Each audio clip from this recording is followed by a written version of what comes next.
All right, welcome.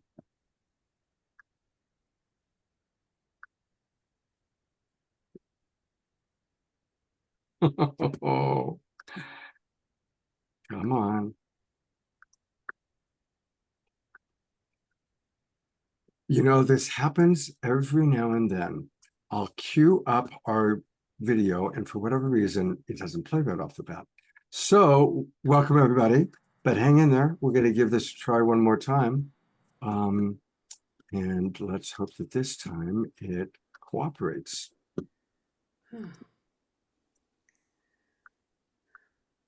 Oh, now, come on.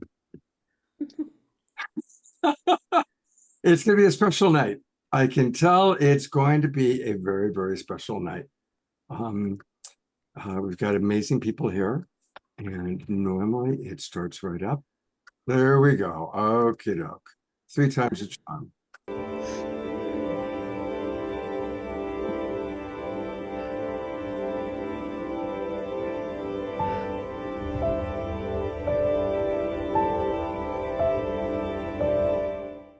What if I were to suggest that you play a key role in the awakening world?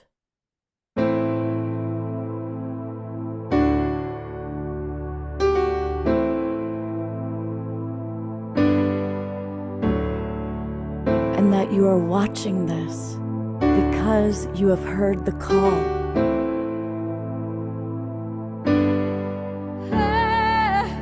We can start right now by opening our hearts and minds.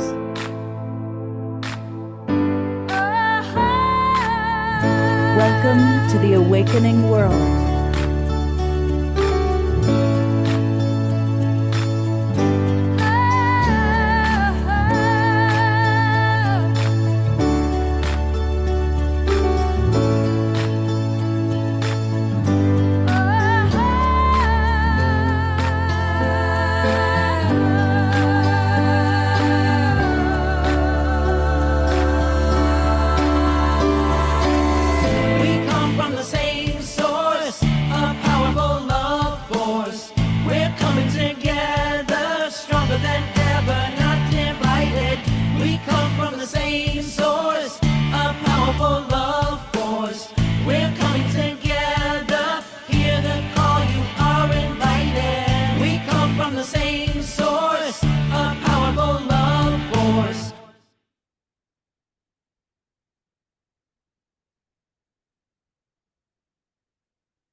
Good evening, everybody, and welcome to the Awakening World. I'm Love Coach Scott Thomas. I'm your host. And even though we got off to a little tricky start there, I want to share with you something that I said just while we were all in the green room, the cosmic Zoom green room. 600 shows we've done, and about 25, 30 collaborations with Soul Search. But I can feel that tonight's going to be a very, very special night. We have an extraordinary group of presenters. You're going to meet them in a moment. And the energies are just so high. So I'm going to briefly let you know who we've got with us. Desiree, who's this wonderful new addition, regular to the Awakening World, is going to be with us. Victoria Shaw, who is one of our favorite luminaries, is with us. Susanne Wilson, who comes so highly regarded, Susanne. People have been telling me how extraordinarily talented you are. I'm really looking forward to connecting with you. And Dr. Yafi is with us, so we're excited about that. A new friend, Francie, is with us, and these are all part of the extraordinary group of Soul Search luminaries that are all brought together by the extraordinary Tanjila, who will be co-hosting. We are especially excited that Keleena has come back to the show. She's going to be kind of kicking us off. But wait, there's more. I need to remove myself so there's room, because Cornflower is with us. And you know, when Cornflower is here, we are going to rock and roll. Our beloved Omashar is in England with his mom. So we have an extra musical artist, and Stephen Line is going to be with us. So these are your wonderful friends and luminaries that are going to be rocking us tonight.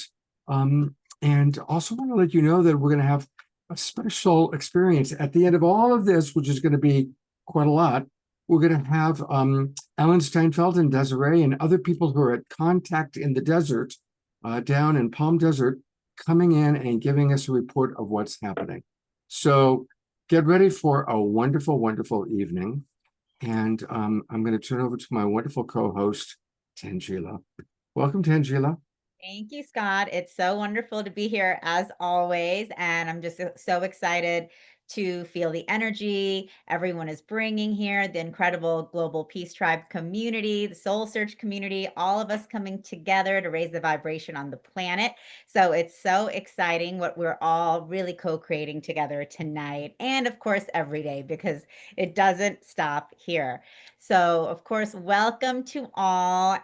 This is an incredible opportunity for our Soul Search family to come together, and for all of you, whether you're tuning in the Zoom room, Facebook, YouTube, or watching the replay, to meet some of our incredible Soul Search family, incredible practitioners, teachers, guides that we have here. And at Soul Search, we are really committed to supporting the evolution of consciousness and the evolution of humanity at this time by really supporting people on their spiritual and awakening journey, whatever that might be, wherever that might take you. So whether you're just starting out or have been on your path for 30 years, we welcome you to come and connect with us online by connecting with these amazing practitioners and many more, coming to our live events, our expos, which most of our practitioners here have all been a part of, and of course also checking out Soul Search TV, where we have incredible enlightening shows that you can, and yeah, you can see our upcoming, actually Susanne Wilson will be with us in Scottsdale coming up June 14th and 15th, so don't miss that opportunity to see her live and in person there. So, you know, we're here to really bring soul family together, and that's what we're doing tonight, and that's what we're doing every day. So thank you all for joining us live, and excited for the show tonight. You know, we do a show with Soul Search once a month. And for at least 6 months, every time when Tanjila and I are putting together a show, I say, can we get Keleena? Can we get Keleena? Can Keleena join us? And I was very happy when finally we got a yes. And so I will let Tanjila introduce you, but I want to say that I'm kind of a snob when it comes to channels and guides because I've been around the block a long time. Keleena is as clear a channel and as high vibe as anyone I know. I'm just so delighted she's back on the show. So I'll stop there and I'll turn it over to you, Tanjila, to complete any else. Whatever else you want to say about Keleena. I'm so excited. Yes, no, Scott has been asking me every month for 6 months, but of course, you know, Keleena is one of our amazing Soul Search teachers and guides, and she has been since we first launched, also a close friend. And Keleena actually just made a big move from Sedona to Kauai. So I'm glad you're finally settled in, Keleena, and you can tune in with us from the Lemurian energies that you are vibrating with over there. And just to introduce everyone to Keleena Melnar, Keleena is an international facilitator and wayshower of Ascension. Part of her work is to awaken the starseeds with the codes she speaks and to lead all souls home to their sacred hearts for healing and finding their authentic selves. As a transformational, multidimensional quantum energy healer and New Earth fifth dimensional divine feminine leader, Keleena facilitates empowerment through activations, healing, and mentorship to assist the feminine of the planet of all ages to know thyself, love thyself, and be thyself, leaving judgment and distorted subconscious fears and old programs behind. And she's an incredible, powerful healer. I've had the pleasure of attending her Sisters of the Rose retreat, which was absolutely amazing here in Sedona.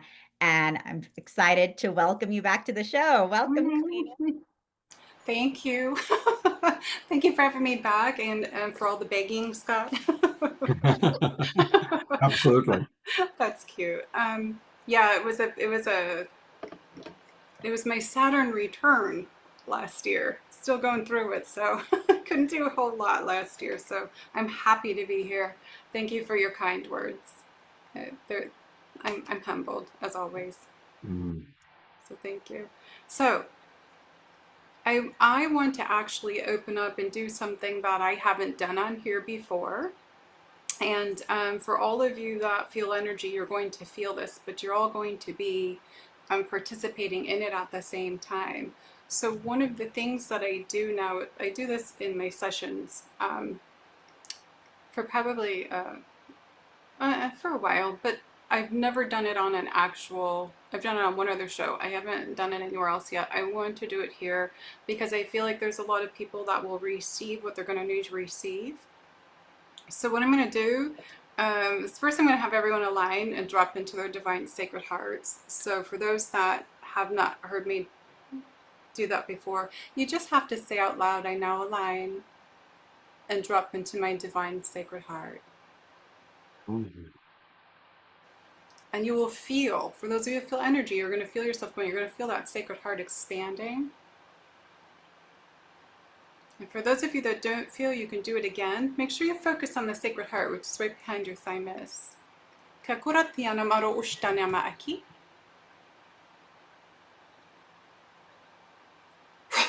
Okay, I'm just doing a little clearing first.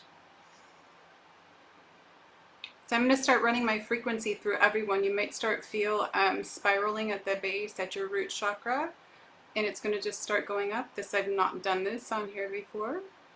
Just allow it to start moving. I'm running my frequency through you. Allow yourself to breathe. When I'm running this high frequency through, what's happening is it starts to push things to the surface that you don't need to hold on to.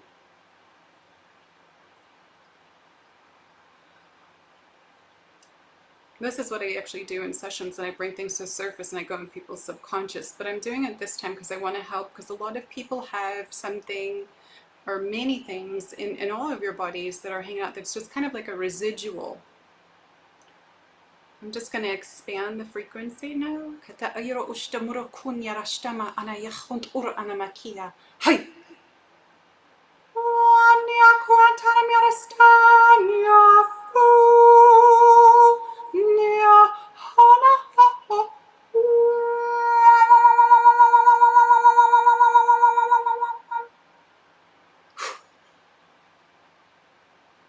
Release. So I'm going to start feeling on my body where the collective, all of you that are listening, where I feel the densest area. Right now I feel solar plexus and throat. And yara una moriana anakia. So I'm just going to help move that. Sometimes you don't have to always know what everything is. Just allow it to be released. You don't have to chase it and what life it's from. Just let it go. Ka ana ana ora.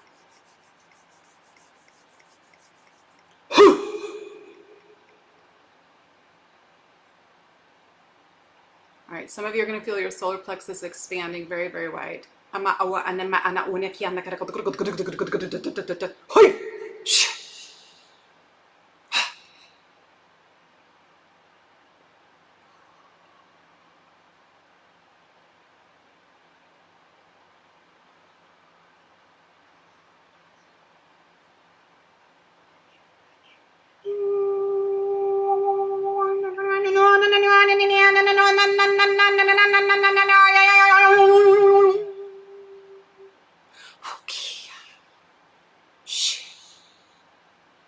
Just allow the different languages of light to work through you. Receiving them in your heart. Unama.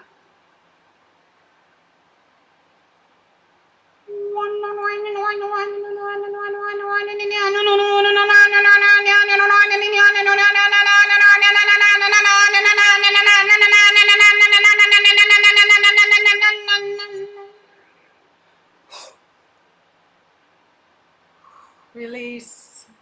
Marana kironta, shkutur und iamar anaki, kasiero ore, nahe, amor.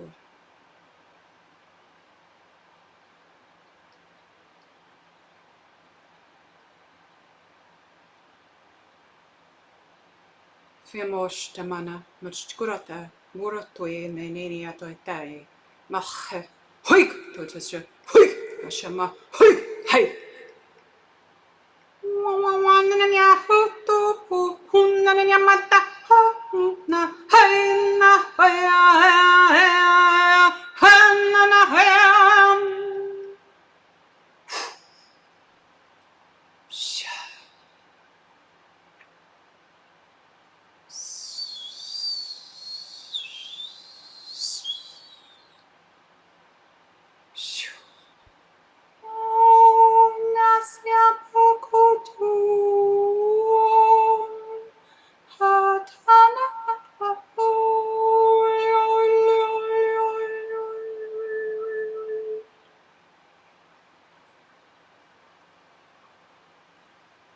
Release.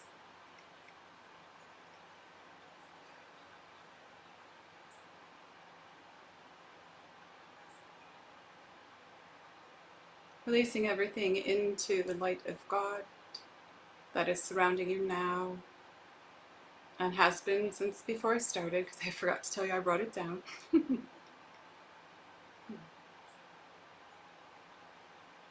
Apo ama. Okay, I just heard collective soul.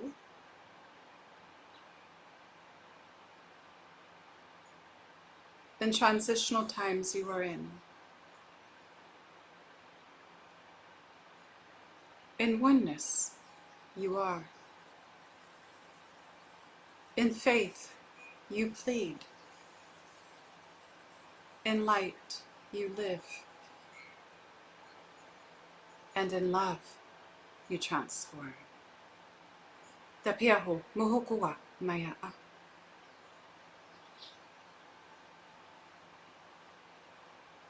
You may question, in faith you plead. We hear your call. We hear your pleas and your prayers for help. And we answer as appropriate for your blueprint. Your time on the planet now is a miracle in happening.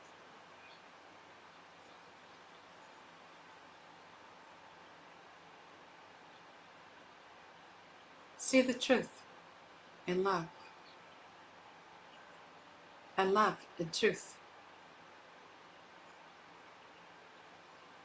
For the realms of Gaia embrace you when you embrace them. Mufuha mañana nahi. Remember who you are.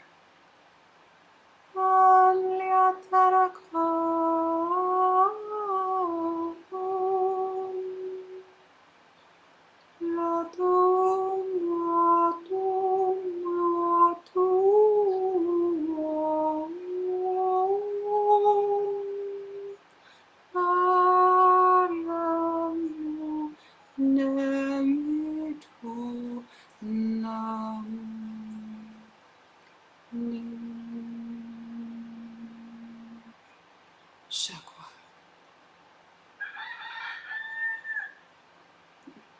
Amor. The rooster has spoken.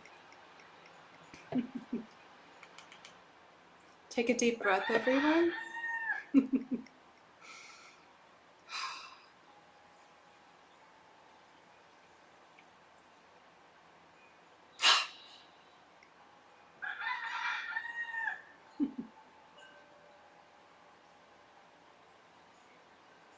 Just breathe.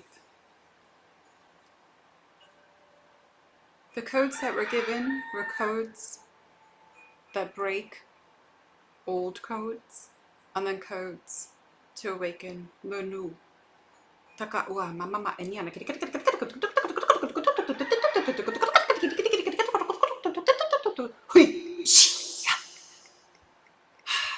There we go. Some of you are holding on to stuff, I feel it. It's just allowing, it's just multidimensional light language. Light language is multidimensional.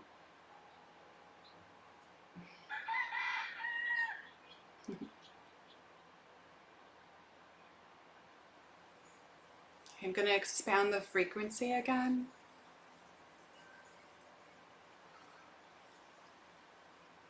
So you may feel your body spinning.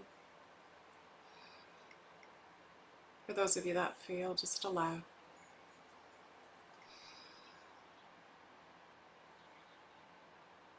Cosmic Shaman's going to come in one more time, clearing that residual.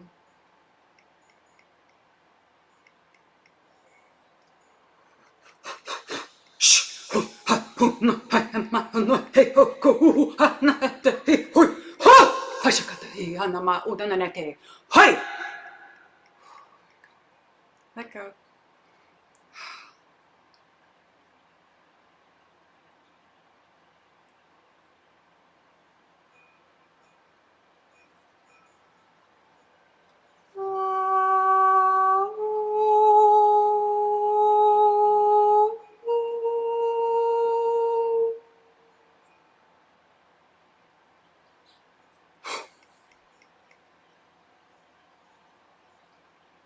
Release.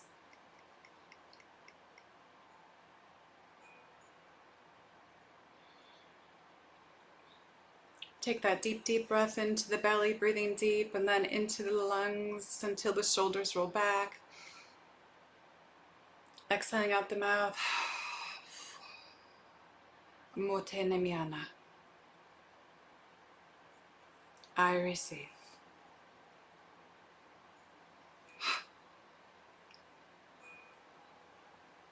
Thank you. Okay. The beings of light said we are complete, so they're complete with what they wanted to do when they're working through. So, I'm super high. I'd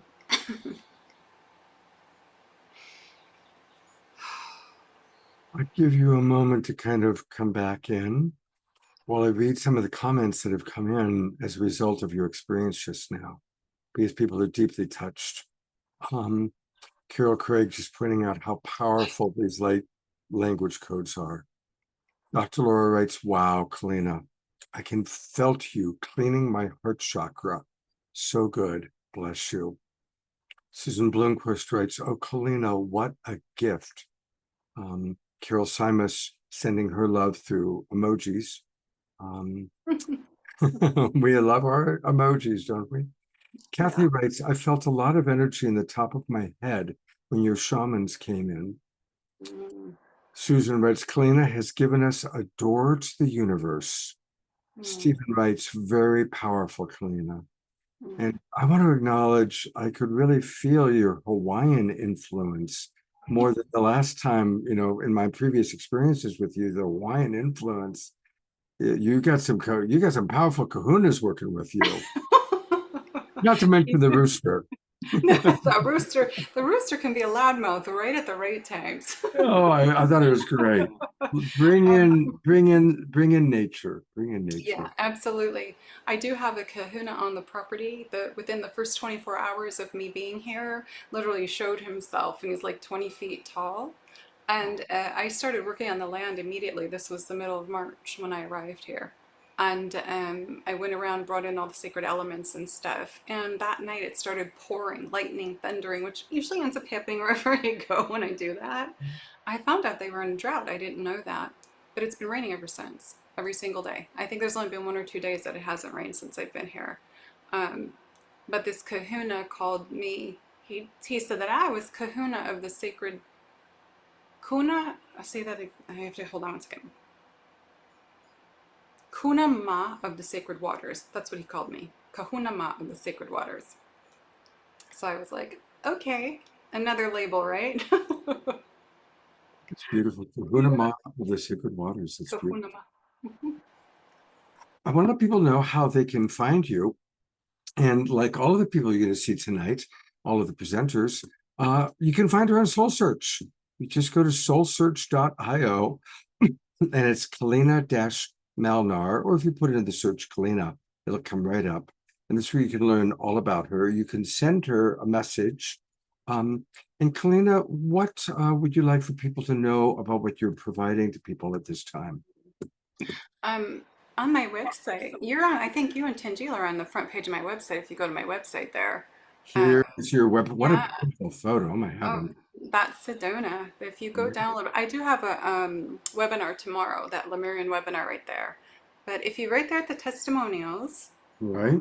and you click the button to go towards the right, you'll see you're on there and uh, Tanjila's on there. Oh, there's Tanjila. Yeah, There she is. wonderful. Well, that's because people really, really, really love your work. Absolutely love your work. Oh, thank you. Yeah. I am working on new events coming because I had taken almost a year off, going through what I was going through last year. But there will be more coming, and but right now it's just the webinar that's tomorrow. I have a Patreon, and the webinar tomorrow is going to be a Lemurian portal that I'm opening. It's another initiation portal. They're always initiation portals, but it's a high frequency portal. And since I've been here, I've been working with the cosmic sea dragons. I have never worked with cosmic sea dragons before, so these will be new. I've worked with dragons for years, like 15 plus years, but these are different. They're like they're completely different. They're like a aqua blue, and they'll be coming through in the webinar tomorrow to assist with the frequency and the reconnection of what I always call the ocean mother's womb, from where we're all birthed, right? We have the cosmic womb and the earth womb, but they're going to do a reconnection in that portal. And it's going to help lead people to clarity, because a lot of people are lost right now. They're very lost in this 9 year that we're having. It's a huge transformational year. I think it's beautiful, but a lot of people seem to have lost their way.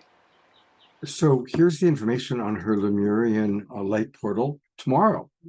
So click here to register. If you go to her website, and she spells it, it's her name, Keleena,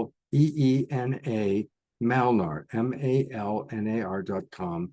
Then if you click, you'll see right there where the event is, Cosmic Sea Dragons. Wow. So this is happening tomorrow, Sunday, at 10 o'clock Hawaii time. That's 1 o'clock for us West Coasters, and 4 o'clock for anybody on the East Coast, such as Cornflowers on the East Coast. So that looks beautiful. And just click here, register. I'm going to put the link into the Zoom room chat box so it's easy for our Zoom roomers. And I'm going to bring Tanjila back on. Tanjila, what an amazing, perfect way to start the evening. Definitely. Very powerful, as always, Keleena, light language, clearing, collective clearing, and of course, bringing in all of those Lemurian and Hawaiian energies for all of us, clearing as well. Very powerful. And of course, people have a sneak preview of your Lemurian frequency webinar tomorrow with the Cosmic Sea Dragons. I love that. Yeah. It's gonna be new. That's new for me. I've worked with all the other dragons, but these are going to be new, so I can't wait to see what's going to happen. You never know what's going to happen when you come on my thing. Also, I just want to warn everybody, they may say 90 minutes, but sometimes, or most of the time, it goes way over.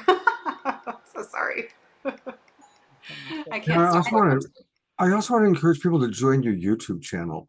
Once a, Oh, do you yeah. still, once a month, I assume you're still doing your monthly events, and I've clicked it, I've subscribed, and I always like to listen to her kind of once a month, what's going on in the world. And she has such clarity, and yet she presents it with a lot of fun and playfulness, as you probably saw today.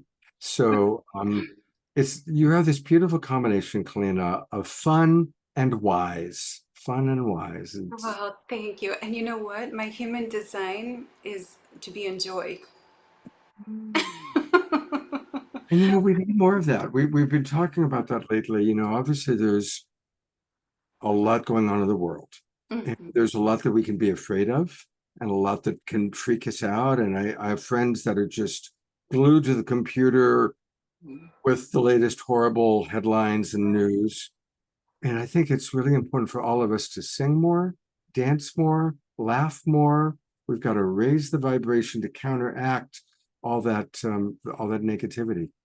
Absolutely. And that's the Lemurian frequency, and the frequency of the fairies that come through me all the time too. So they'll be, I'm sure, showing up tomorrow as well. Definitely. You're always surrounded by fairies. We were at Kaleena's home before she moved, and my husband Charlie came in through the door, and he was like, "Oh, I just saw a couple of fairies hanging out outside." I was like, "Well, of course you're going to see that at Kaleena's house." I always have fairies with me since I came back from Scotland years ago. And of course, stay tuned because Keleena will be having her own Soul Search TV show. It's coming, coming. Yeah. So everyone, stay tuned for that. It's going to be definitely very cosmic as everything Keleena does. So we're really excited for that too. So thanks Thank for being you. here. Keleena, thank you so much. Beautiful. Thank you. Thank you. Well, speaking of joy, this man brings so much joy. Just as I was super excited, Keleena is going to be on the show. Also, Cornflower. I mean, back to back. This is like Babe Ruth and Lou Gehrig for you baseball fans. Here he is. And you know, Cornflower comes all the way back when we were doing Saturday Night Live for the Global Peace Tribe. We discovered Cornflower, or Cornflower discovered us, and it's been a love affair ever since. He's absolutely as favorite a musical artist as we ever have. We've done many special events with him, so it's always special to have Cornflower with us. And Cornflower, give us an update. It's been a few months since you were last with us. How are things going for you, partner? You know, it's been a lot. This Keleena was talking about the 9-year. It's been a big transformative year. A lot of up leveling, a lot of what's going on. Oh, right, this is what we're doing. Kind of energy. And but yeah, a lot of up leveling for me. Just got off of my Kabloom spring tour, 14 dates across the United States, and that was incredibly successful. And got the dear loving opportunity to go back to the West Coast and hit up some of my favorite spots and return to Ashland, which I lived in for 18 years, and see all of my people, and wept and cried when I walked into the co-op, and just like, I mean, it was so funny. I walked up to check out, and the woman who used to check me out when I would go there for years was there, and I saw her, and she goes, "Oh, I haven't seen you in a while." And I just went, "Oh!" Totally lost it. For all of you Harry Potter fans, I feel like one of my Horcruxes is in Ashland, Oregon forever. So, yeah, definitely, it's been a great tour, and just gearing up for the summer and working on recording. Just released a podcast interview. Evan Burton of Indubious, a.k.a. Heaven Zest, just interviewed me for his Living Indubiously podcast. You want to check that out. Look up Living Indubiously on your favorite podcast channel. I'm really stoked about that. It's a very deep, personal share. And, yeah, so just doing my best here with my mom in Tennessee, and grounding in, and going to be recording music and going to see some shows to replenish, and then get ready for summer tour. So, yeah, it's good. Good times. Beautiful. And how's your mom doing? She's declining, and but we just have we've kind of called in the family and said, you know, you guys need to come and start like checking in more. And so we had a huge family gathering here yesterday, and you should have seen the look on her face. She was like screaming with joy as each family member arrived. It was absolutely just heart blown open. The family really showed up, so I'm very, very grateful. You know, the light, her light is just forever so shiny and bright. I mean, I wish you guys could meet her. She is just such a special human being. Just the biggest love, and I feel so honored to get to look in her eyes and tell her I love her every day. It's the greatest gift in the world, and I highly recommend all of you do that with the people you love as often as you possibly can, because this life is precious, and every breath is a gift, and we are not promised the next one. So, yeah, just deep gratitude to be here with you all tonight and to share. Yeah, you guys ready for some music? Absolutely. Deep gratitude, though, to Mama Cornflower. Yeah, give it up to Mama Cornflower. Barbara Allen Williams Cohenauer is 82 years young and is just showing up with so much courage, and just I'm so proud of her. She's just such a beautiful light. Well, yes, we are ready. Get ready to move and groove. I can see Reverend Jeffrey's already. Eleanor Joy's already up. She's already dancing. People in the chat box are already sending messages. Cornflower is back. So Yay. The excitement is building, and take it away, brother. All right, here we go.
just our minds that dance, dance, dance.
Whoa!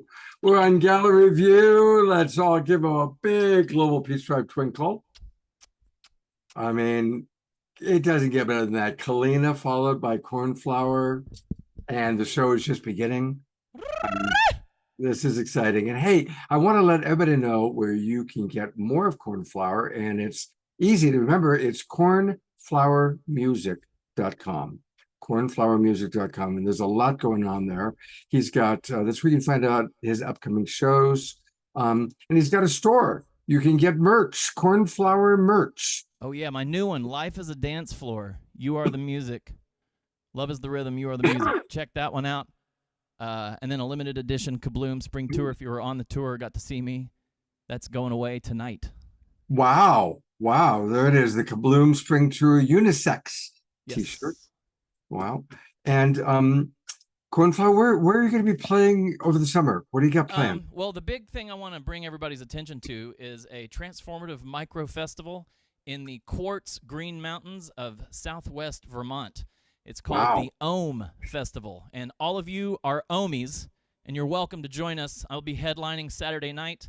I'll be doing my only time-space sound meditation of the year on Sunday morning, and then on Friday I'll be doing a Yumi-Wee circle singing experience. It's a week long of kirtan, ecstatic dance, yoga, flow, river play, hiking, farm-to-table dinners. It's a beautiful time. If you go through my website and click the link, type in Cornflower 10, the number 10, and if you scroll down, I think it's the next thing down. Boom, right there. Okay, yeah. If you put Cornflower 10 when you get your passes, you get 10% off 3 and 5 day passes. And that's July 23rd through 27th in southwestern Vermont in a beautiful mountain resort on top of a quartz-filled mountain.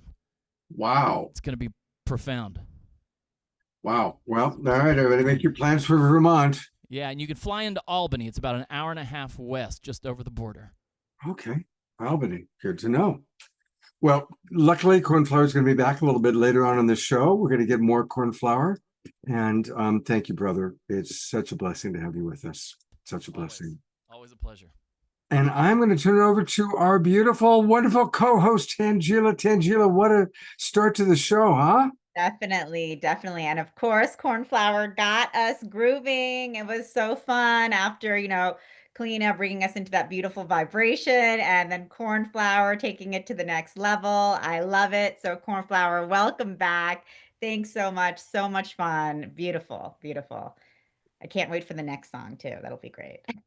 And we've got all these amazing soul search people. So I'm going to turn it over to you to introduce our next guest. Definitely. I'm very excited to be introducing Dr. Yafi Yair and welcoming her to the show for the very first time. She is a doctor in clinical psychology and hypnosis, and she combines her expertise in holistic wellness with spiritual exploration. So beyond the clinical realms, Dr. Yafi is an energy worker, an intuitive, and a channel. She brings light language and verbal transmission from the divine feminine Hathor and from an array of other spiritual sources, including earth elements, Viola the fairy, extraterrestrials, and many more. So I'm super excited to welcome you, Dr. Yafi, to the show. Thank you so much for being here tonight. Hi, Tanjila. Hi, everyone. I am so happy to be here. Thank you for having me. Wonderful. So I'd just love for you to just share a little bit about who you are, what you do, what brought you to this work, and give us a little dose of your medicine here. That'll be amazing. Yes, excellent. My pleasure.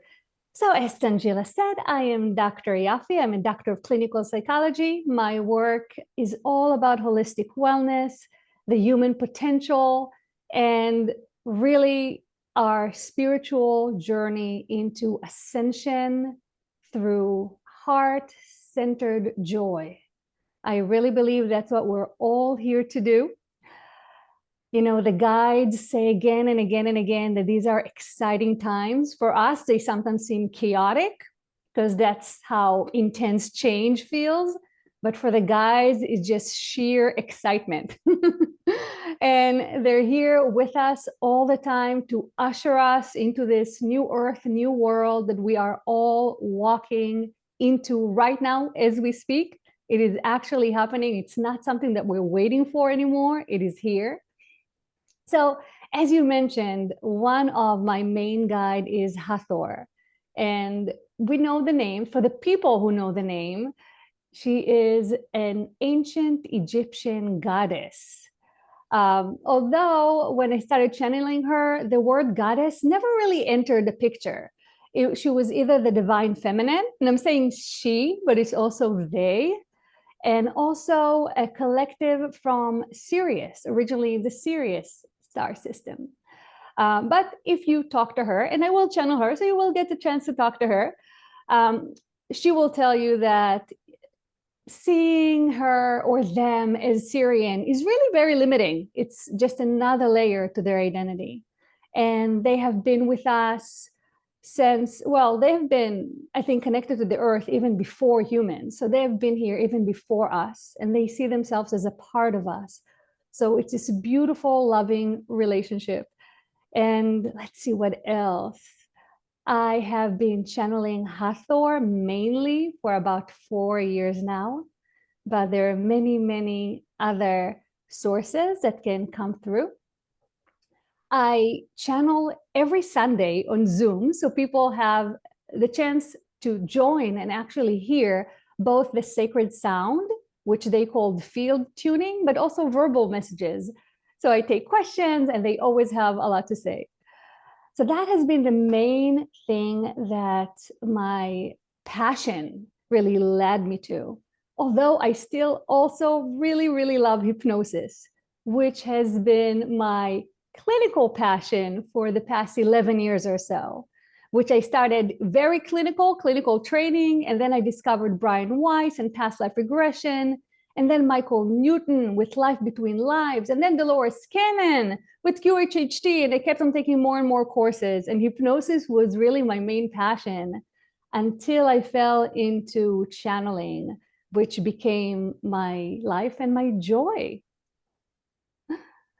So what I'm going to do is I'm going to share with you some of Hathor transmissions. So I'm going to go into channel mode. And Tanjila, do you want to, Scott, do you want to ask questions? Do you want to converse with Hathor, or do you want just whatever message to come through, or both? Both. We do have a question right off the bat. Just if you could share a little bit more about who Hathor is, a little bit more about who Hathor is, and then we would love to hear the channeling that comes through you. Yes. So from the beginning, when she or they, and I'll explain the she and the they part too, came through me, I felt her as the divine feminine, this soft, loving, nurturing, the archetypal mother of all. So that really for me is their essence and what comes through. However, the name Hathor comes from ancient Egypt. And in ancient Egypt, they had all these different gods and goddesses that they specify were actually in the physical. So they're not just etheric gods, so they're actually beings that they interacted with. And Hathor is one of the main Egyptian gods. She is often depicted with the head of a cow, horns of a cow, face of a human with pointy ears and horns of a cow. And that is because she was said to nurse all the other gods, to give from her milk. She was the mother of all the other gods. So you have again that element of nurturance, the divine feminine, and taking care of everybody else. So that is really where we know the name Hathor from as an Egyptian goddess. But as I mentioned before, it is just, yeah, I see Carl put her image in the chat, and that is the main image that if you Google her name, that's what you'll see, with the horns of the cow as the mother. But as I mentioned before, this is just one layer to their identity. And as you hear, divine feminine is really broad and really big. So they're also a collective from Syrian. So you can also see them as extraterrestrials that are here to help us at this time. And one of the things that's really interesting that, as I said, I've been channeling Hathor full time for about 4 years now, but approximately 1.5 years ago, while I was channeling, they came through and announced they're on the earth in the physical once again. So it's really, really exciting. I personally can't wait to meet them in person. I think we're building up to it. When they get really, really close, it gets really intense physically. I think at this point, the gap between our frequency and their frequency is too wide. But that's probably, and we can ask them, I actually never asked them, but it's actually possible that one of the reasons they're here in the physical is to begin overcoming this gap and getting closer and closer to us, and really bringing us closer and closer to them in that frequency. So contact is actually starting in consciousness and becoming more and more physical. Does And that answer the question? Yeah, it's a great start. Dr. Okay. Laura writes that she was told by a seer when she was in Egypt that she was a follower of Hathor in a previous lifetime in ancient Egypt. Carol So we Craig. probably knew each other. I love the photo that Carol Craig put in, and of course, talking about how she was just earlier today working with two other people, Donnie and Heather, that are common luminaries on our show, doing a Thoth event. And when you channel, are you conscious, or are you someone that you completely leave your body and the spirit comes in? So it's kind of in the middle. I'm considered a semi-conscious channel. And the way it feels to me is if my consciousness is kind of taking the back seat. So during the channeling is happening, I feel present because I'm somewhere back there.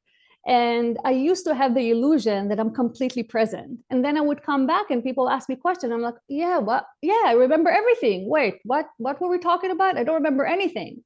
Unless you ask questions and then it triggers, kind of like remembering a dream after waking up. So I'm kind of in between. I'm present, but somewhere back there, taking a back seat, kind of managing the energy, making sure the words are coming through in a way that humans understand when it's verbal, when it's English. Anyway, so I am the bridge and I am there, but in an altered state. All right. Well, I would love to hear what Hathor or the guides that come through you have to say tonight.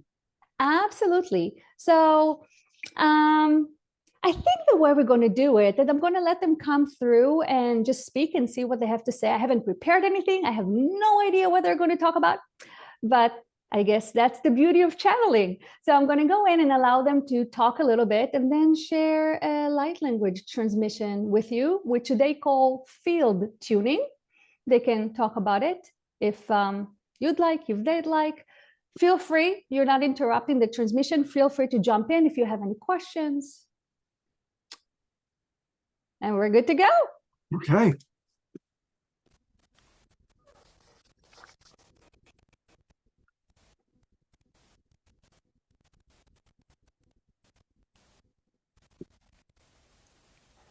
Greetings and blessings to you all. It is our pleasure to be here in this beautiful space. Even though we have not even started the field tuning, we feel that some of you can already feel us, feel our presence in a very physical, visceral way.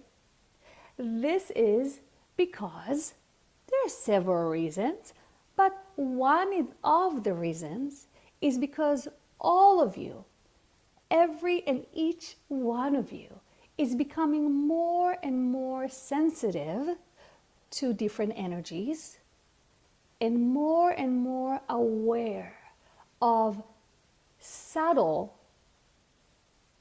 environmental existences.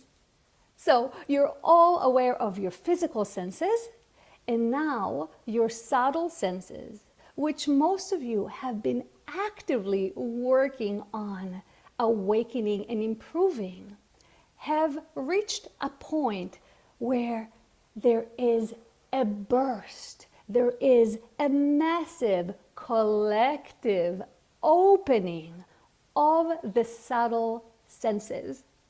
As a result, people are more intuitive than ever before, and you can feel it individually for each and every one of you. But also, as a result, you are more sensitive than ever before. So, if you've noticed your mind being extra chatty or extra critical, or if you notice that you are more emotionally sensitive than you were, maybe than you would like to be, taking things to heart, feeling things so deeply, let us reassure you that you are doing just fine. Make sure to take the time to be gentle and loving with yourself.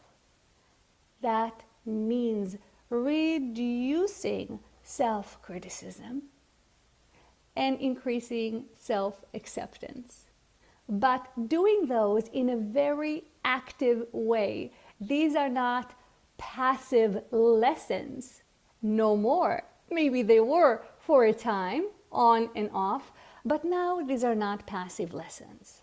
Now these are lessons that you must apply actively and sometimes forcefully. Now notice the paradox. You are asked to be gentle, loving, and accepting with yourself, yet you're asked to do so forcefully.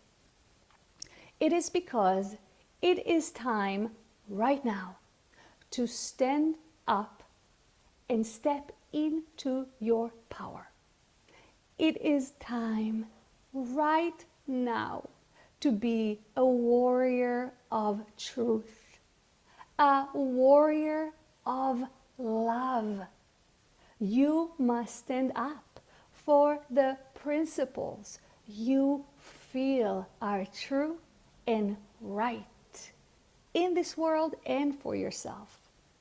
So you are called to being a cheerleader to yourself like never before, a good, genuine friend to yourself like never before.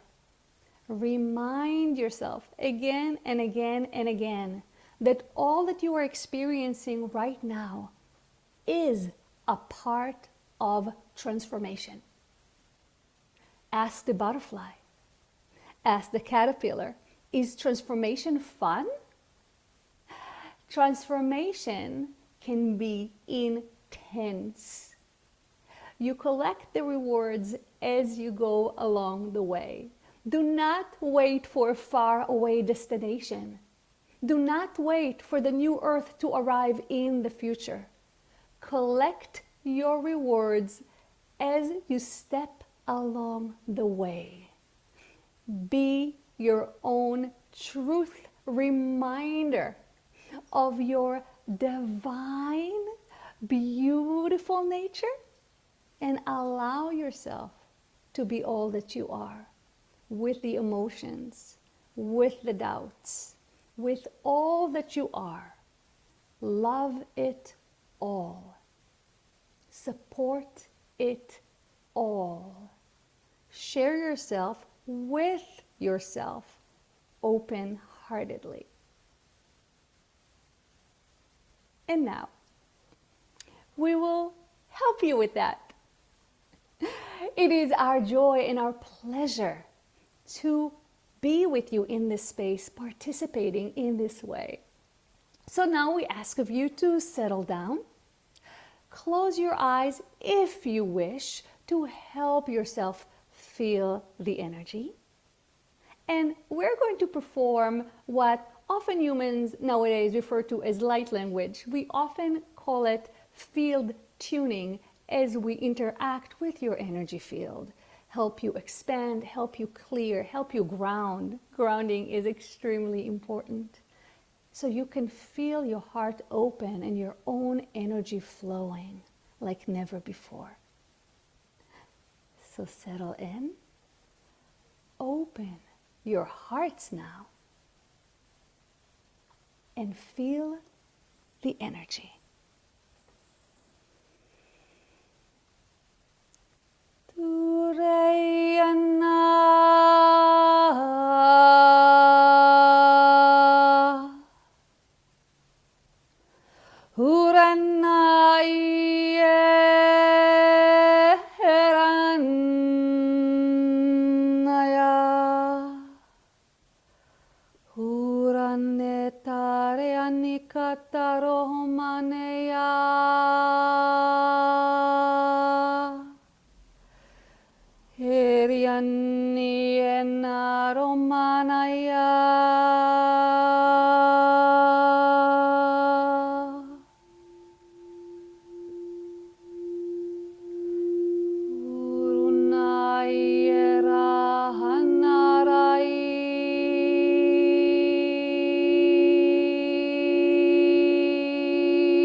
Kitarama heya haroni heka perania tohoreania hukarea hena rostianuromananananana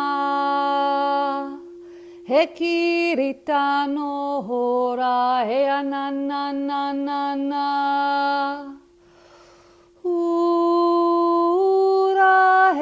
Karianu huperakia netarostui erania hokoromania hokariani emaha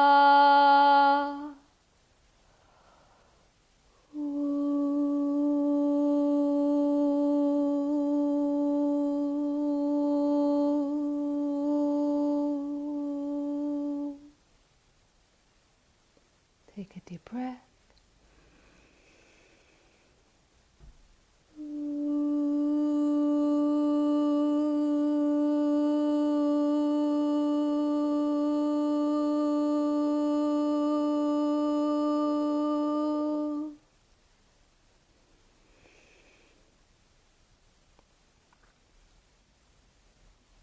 We're helping to ground the energy further down into the earth. Connecting with your beautiful Mother Earth carries many, many benefits. We're still moving the energy. So you sensitive ones are feeling it moving. That's quite all right.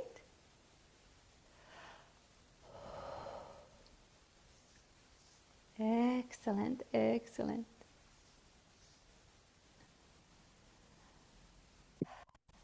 We are going to close the transmission, take the back seat, and bring you your Yafi back for further discussion.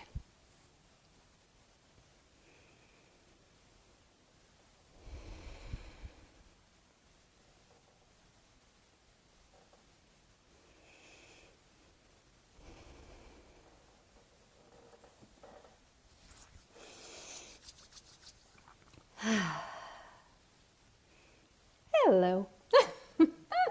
Welcome back, Dr. Yafi. Thank you, thank you. Thank you for the transmission. Beautiful. Thank you. You are most welcome. And I love what they were saying in the transmission about, of course, being gentle with ourselves and loving, but then being forcefully so. Yes, yes. They often introduce concepts of paradox. So recently they were talking about, I guess it's somehow similar, but the concept of self-acceptance, but at the same time change and transformation, and how those seem opposing, but they're really, I think the way they explained it, that there are different points on the same spectrum. So things that we may see as complete opposites actually work together and complement each other in this spectrum of dynamic. That makes a lot of sense. No, and I loved it because, you know, we tend to think everything in opposites, and they're like exactly that. The concept of paradox is bringing that all together for us. So be gentle, but forcefully gentle. And I see a question from Dr. Laura. She's saying, Dr. Yafi, where are the Hathors from again? Or where's Hathor from again? Did you say Sirius? I feel their ancient peace and wisdom coming through your light language. Thank you. Yes, you're most welcome. And yes, they are originally, when they were, the way they explain it is that when they were in the physical and turned into this collective, they were in the Sirius star system, more specifically Sirius B. That's actually information that very recently came through, so I didn't know it was specifically Sirius B. But they are operating on many different dimensions. And really, at this point, their Syrian identity is more of a frequency than a location. And I see George Noble asking, so he's asking a good question because people often have this question. So when you're speaking of Hathor, ancient Egyptian goddess collective, there's also the Hathors, which are known as, an extra dimensional, being as collective as well. And Tom Kenyon, as George writes, Tom Kenyon has very famous, he channels the Hathors. And so is there a difference? Are you channeling Hathor, the goddess, and is that a different, and the collective of beings coming from Sirius, is that different from the Hathors who Tom Kenyon is speaking of, or is it the same? Like some question. So I will say, kind of a disclosure, that I don't really follow other channelers. So the name Tom Kenyon had been brought up to me a lot, but I don't know really him very deeply or at all. But yes, from what I understand, it is the same group, it is the same Hathor. However, each person that connects as a channel kind of creates their own pathways, and they are part of the transmission. So even though it is the same being, the energy and the frequency may be slightly different because the bridge, the channel, is a part of the transmission and a part of that whole. Okay, beautiful. That's really thank you for that answer, because that actually comes up a lot, the connection between Hathor, Syrians, the Hathors, and I see here, George is saying, also connected to Lyra. And there. I see. So like I said, Sirius is just one thing. They're connected to a lot of different frequencies. We're used to thinking of, even I see I'm not reading the whole thing, but I see Venus jumping there. So we're used to thinking of Venus, of Sirius as locations. But in higher dimensions, those are really frequencies rather than physical locations. Just like we have as humans, we're multidimensional. We have existences and realities in higher and higher dimensions. So do planets, so do stars. And as we know, in higher dimensions, time is timeless. So you really have what we would perceive as very, very, very advanced beings working with different portals that we consider physical objects, like Venus or the Sirius star and many others, including our own planet Earth. Beautiful. Now, is Dr. Yafi going to be part of Soul Search TV? I hope so. We haven't spoken about it yet, but we'd love to have Dr. Yafi and the Hathors coming in and, of course, sharing their frequency and their wisdom. And as you all felt tonight, their frequency is such a gentle yet powerful energetic. Yeah, that's a really good way to describe it. Well, I want to let people know how they can get more of you. Her website is beautiful. Again, her last name is Dr. Yafi, Y-A-F-I. That's my first name. Is Yafi Channeling. Oh, I'm sorry. You're right. Yes, sorry. You're not the first and not the last. YafiChanneling.com. YafiChanneling.com. And that's where you can learn all about Dr. Yafi. And yes, we are in a big shift. It's happening now. And she's showing up. There's our friend Alan Steinfeld, who's going to be on the show a little bit later on tonight. So there's all sorts of YouTube videos where you can go deeper into her work. And do you do private session work, Dr. Yafi? Yes, all of the above. So you mentioned my YouTube. I just saw today 199 videos. I have a lot of videos. Wow. Yes. Wow. And I removed so many. So I have a lot of videos, a lot of channel materials. I'm even on Spotify with the light language, Yafi channeling. I do past life regression groups. I do channeling groups. I teach channeling in light language. And yes, I also do individual sessions. So all of the above. Wow. Well, I'm going to go to YouTube for a moment here. So here is her YouTube channel. Again, just go to youtube.com and it's welcome, everybody. Happy Mother's Day. And Ruben starts talking. And it's her name, Yafi Yair. Yafi Yair, and that's where I'm going to subscribe. I don't know if I'm going to have time to watch all 200 videos. So I'm going to watch some of them. That's for sure. And they're going to be more soon. So A pineal gland activation. Now, see, that's the kind of thing that's so valuable. Anything we can do to activate our pineal gland. Do you want to talk briefly about that? I just happened to notice that that's one of your videos, and that's like the key to our awakening. So the video that you saw is a light language transmission, not verbal messages, and it specifically aims, so there are different light language activations. They often call it, again, field tuning or light language blessings. I notice the guides don't really use the word activation. It seems more like a human term. But yes, so there are different light language transmissions for different purposes, and this specific one was to activate the pineal gland so we can utilize it more in opening our inner vision. And even in the intro today, they actually mentioned subtle senses. And that's really a part of the evolution that we're experiencing now. And the pineal gland is a part of it, of being able to open up all our subtle senses. So subtle vision, subtle hearing, subtle feeling, right? Subtle emoting, even subtle compassion, the way we're tapping into the environment and other people. So the pineal gland is a part of our current transformation into a more aware human.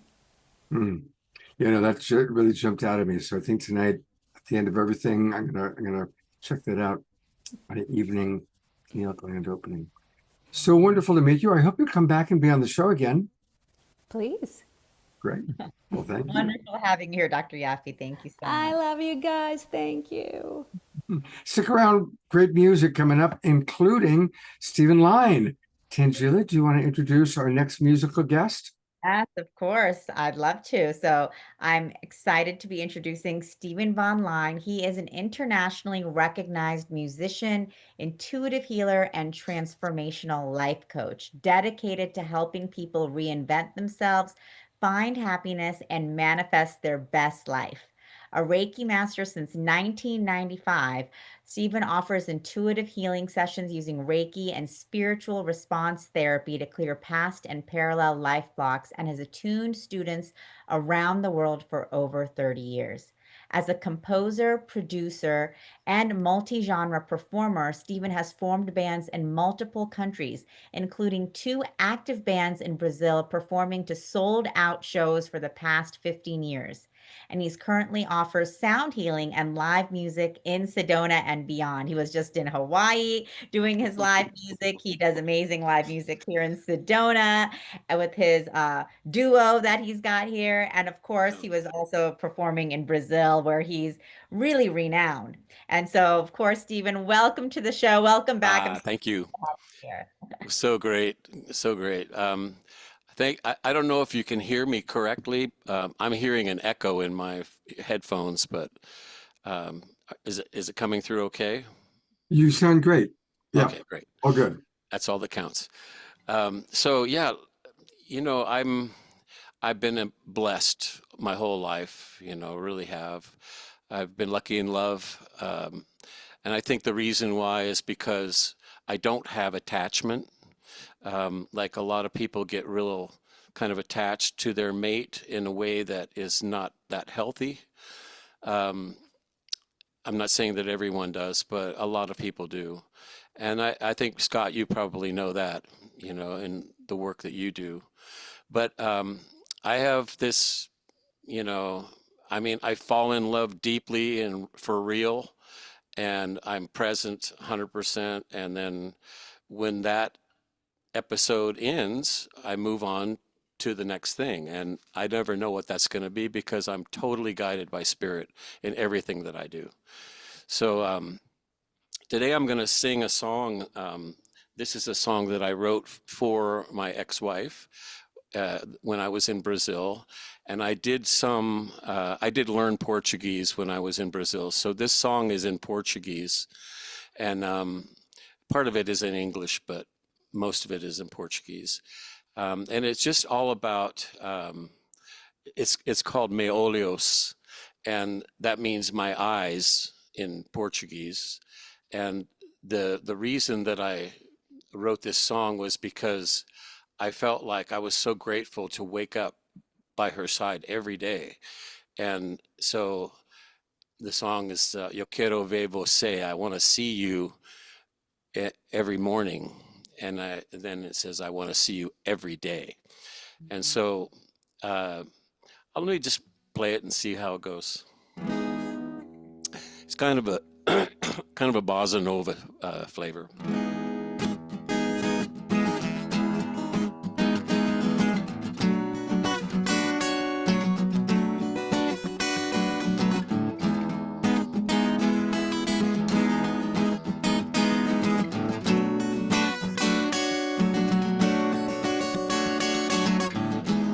Yo quiero ver você de manhã.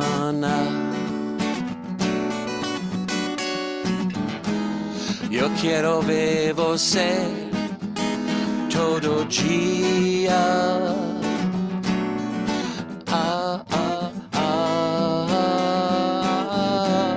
Meu amor.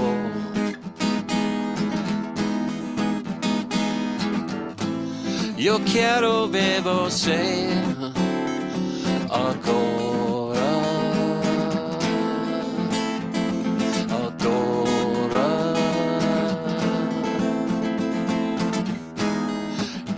Meus olhos quero ver você de manhã.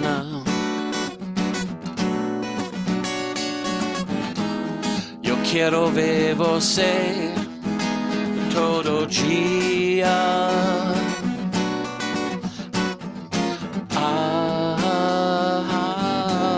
Meu amor.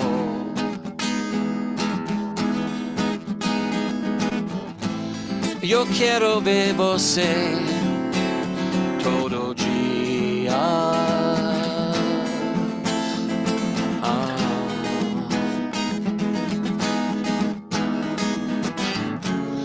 I want to hold you closer. I want to see you every day now. I want to touch you close now.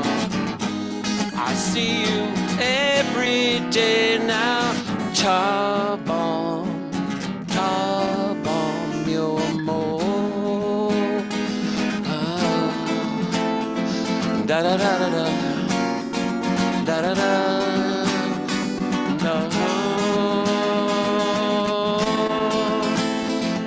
da da da da da, da da da.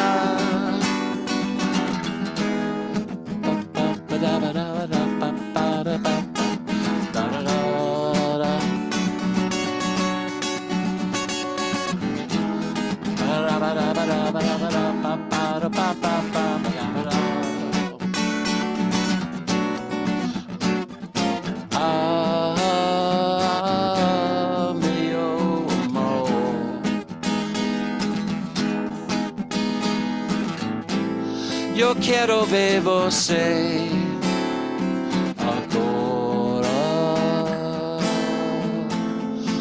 agora. I wanna hold you closer. I wanna see you every day now. I love you so much more now. Can't even say ta bom, meu amor. Da da da da da, da da da.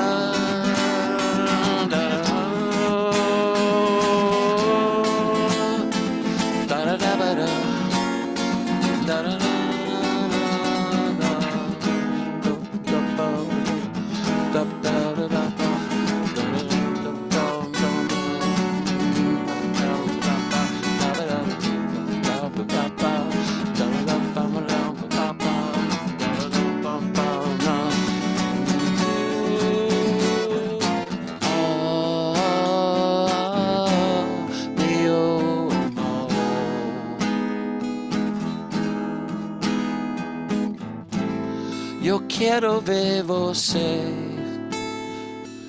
Agora, agora, agora, right now.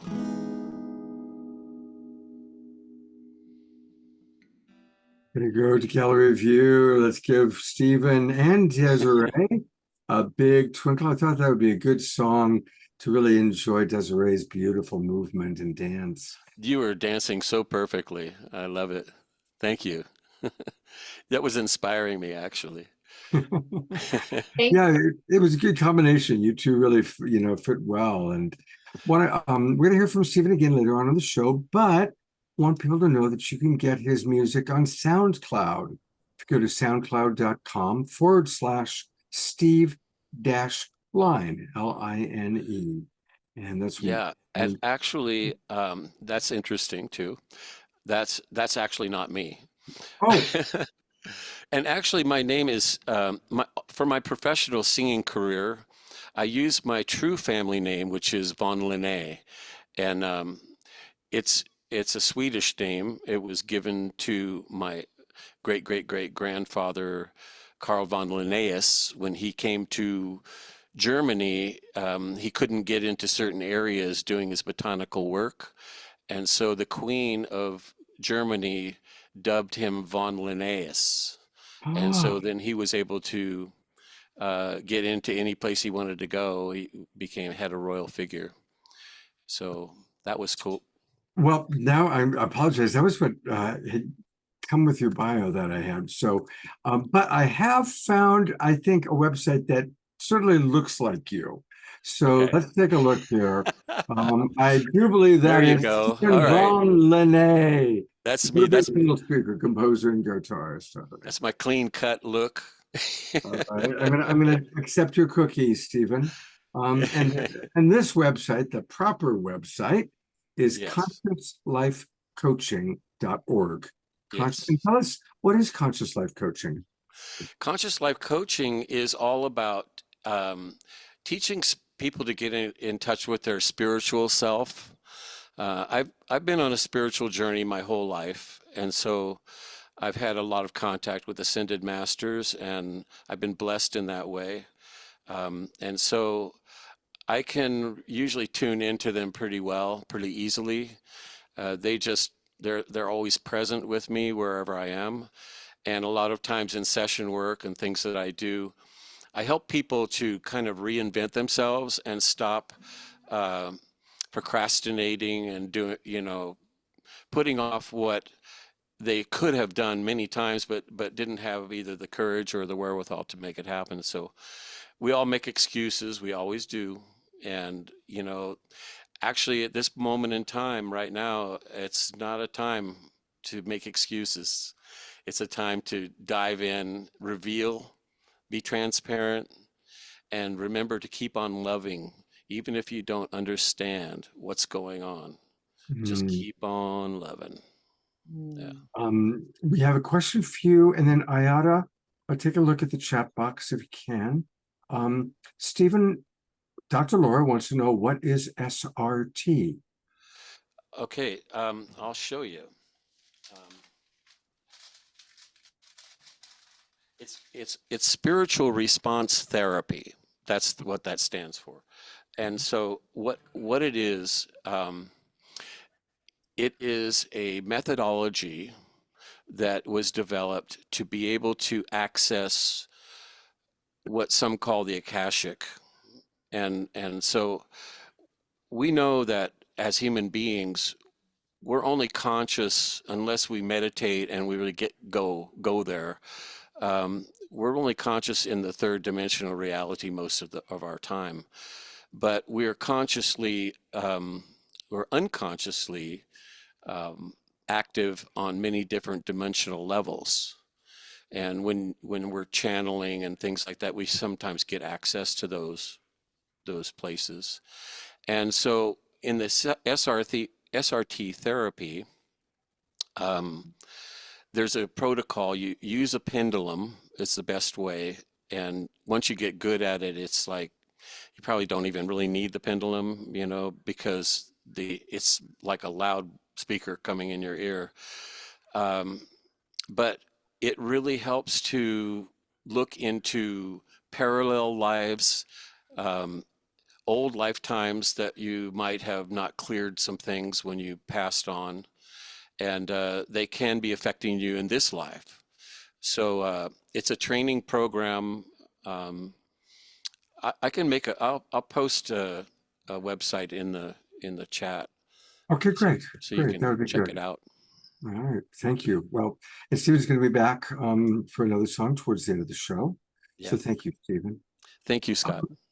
We're going to take a moment. You know, we really have become a family. The Global Peace Tribe is a family.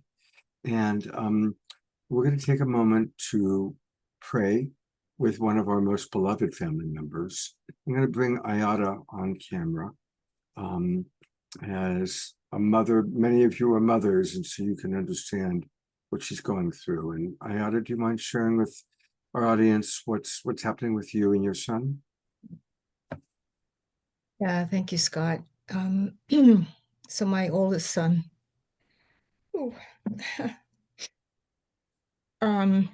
was admitted to the hospital yesterday, and nobody knew what was wrong with him, but he was diagnosed with septicemia, and his organs were shutting down. I mean, this just kind of came out of the blue. And so he's been in intensive care since last night, and around midnight his heart stopped, and they restarted it, got it going again, but he's on all these life support systems now, oxygen. His kidneys were shutting down, and then there's been a little bit of revival of them, but not a lot. And they don't really know the cause of this, and this is somebody who's been pretty healthy throughout his life.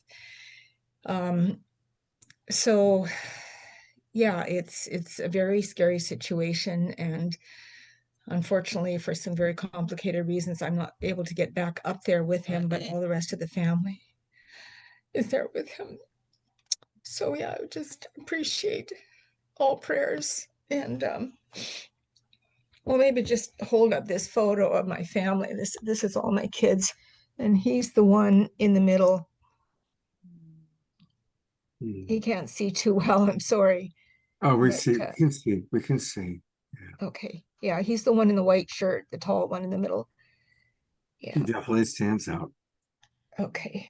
Yeah. Yeah, and his name is Sun, S-U-N.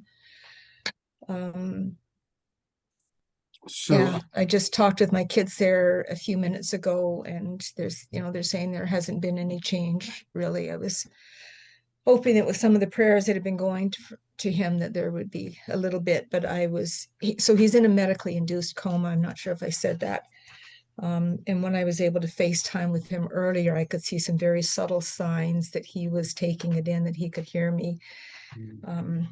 So yeah, I just welcome all prayers and healing energy. okay, well, what we're going to do is we're going to go to gallery view. And we're all going to invite everybody to just tap into your most highest self. And we're sending maximum grace to Sun and Ayada and the doctor. His name is spelled S-U-N, like the sun in the sky.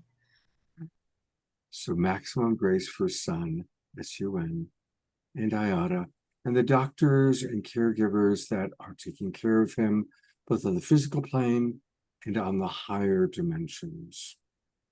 Maximum grace.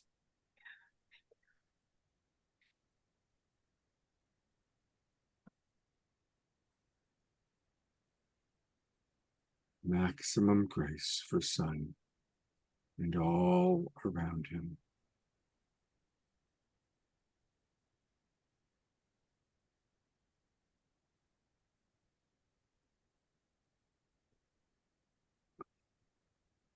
And maintaining this beautiful healing energy that we're all in, this connection. Let's also send prayers to our beloved Omashar, who's with his mother, who's in serious decline. He's in England with her right now. So lots of love and maximum grace to Omashar and his mum.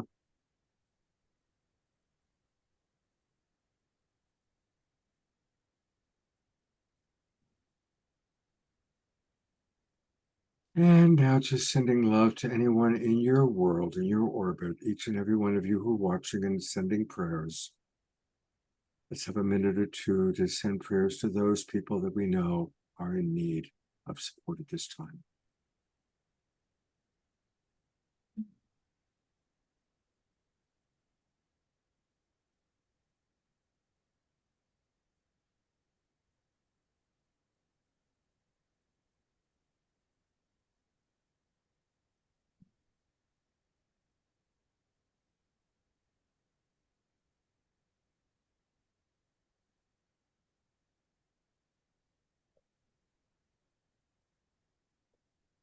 Slowly kind of coming back into the room. Thank you, Ayada. You will definitely be in our hearts and minds. And if there is any news, let us know. Okay, thank you so much, Scott, and everybody. I deeply appreciate your prayers. Absolutely. And I'm going to turn it back over to Tanjila to welcome our next guest. Thank you, Scott, and love and healing to son Ayada. We're all sending, we're just wrapping him with the green flame of Archangel Raphael and just filling him full of most beautiful, blissful healing energies and seeing him healthy and whole. So blessings to him and blessings to you. Sending you so much love. Thank you, Scott, and thank you all, family, for coming together to support Ayada and son, and of course, Omashar and his mom. It's so beautiful we can do that together in this way. And I'm delighted to be introducing our next guest. Susanne Wilson, known as the Carefree Medium, is an intuition educator, spiritual teacher, and medium with abilities that have undergone scientific study and validation. From childhood, Susanne engaged with benevolent spirits through her innate clairvoyance and clairaudience.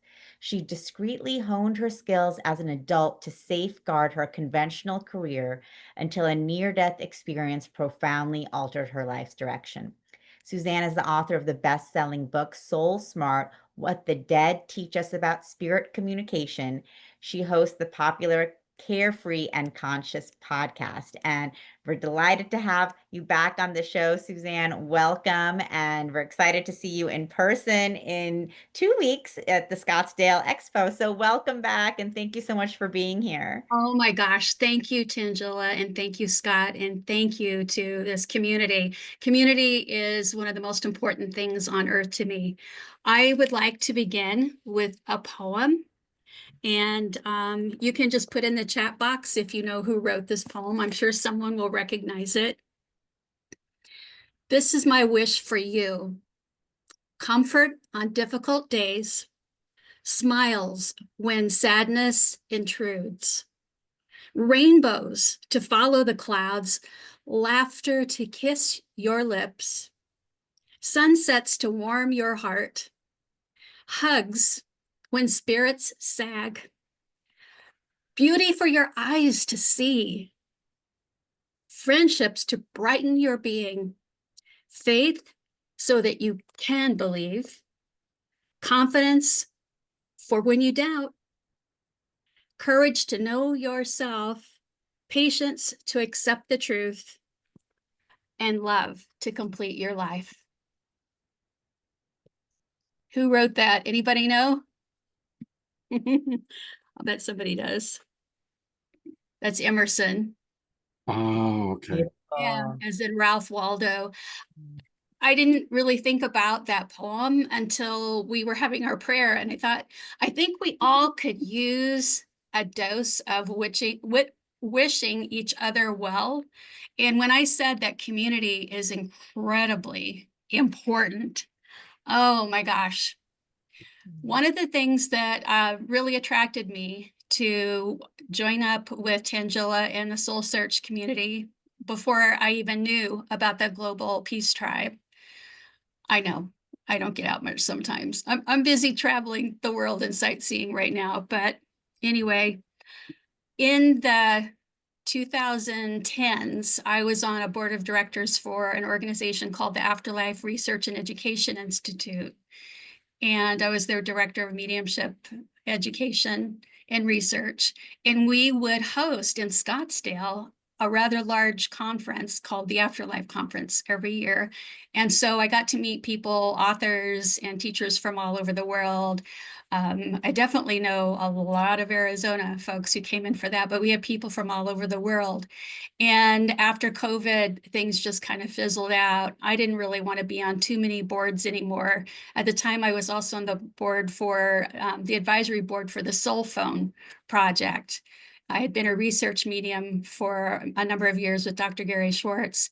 And the only board I'm on now is one that's near and dear to my heart. And it's called Helping Parents Heal. And it has about almost 40,000 members of bereaved parents who celebrate their connection with their children who have crossed over.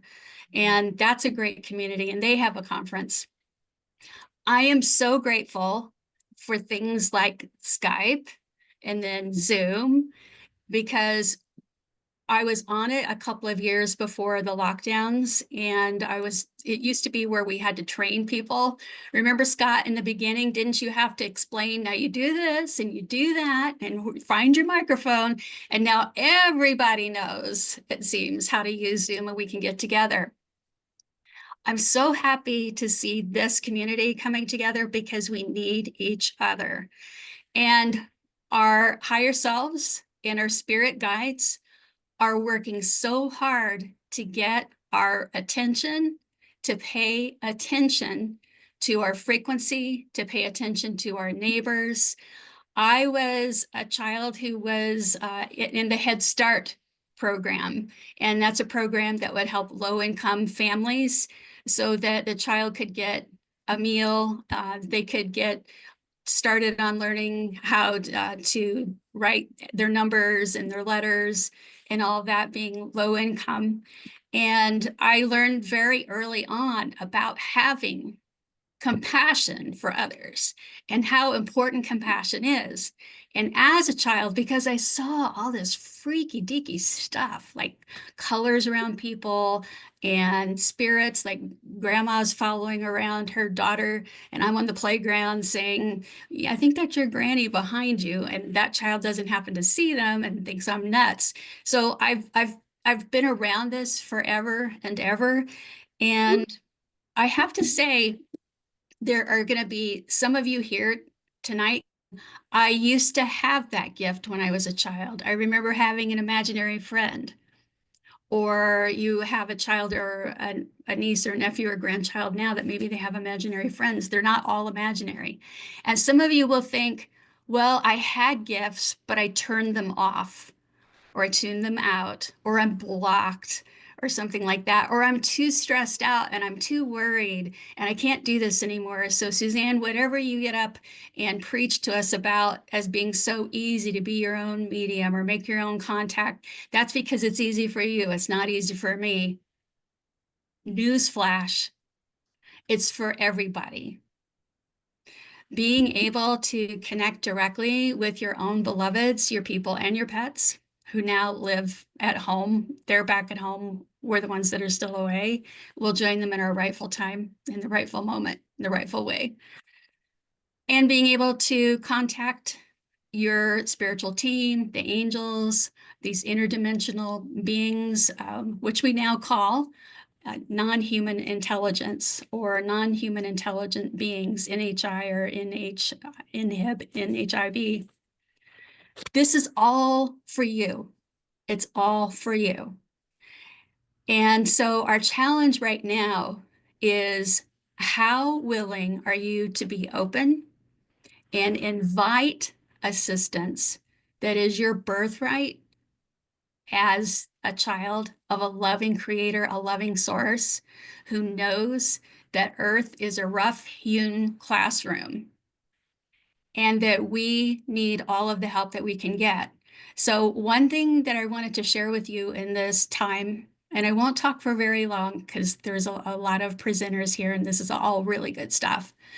But the main thing I want to get across to you is not only is making your own direction for you if you want it, but that there's a shift in how these non-human intelligent beings want to help us.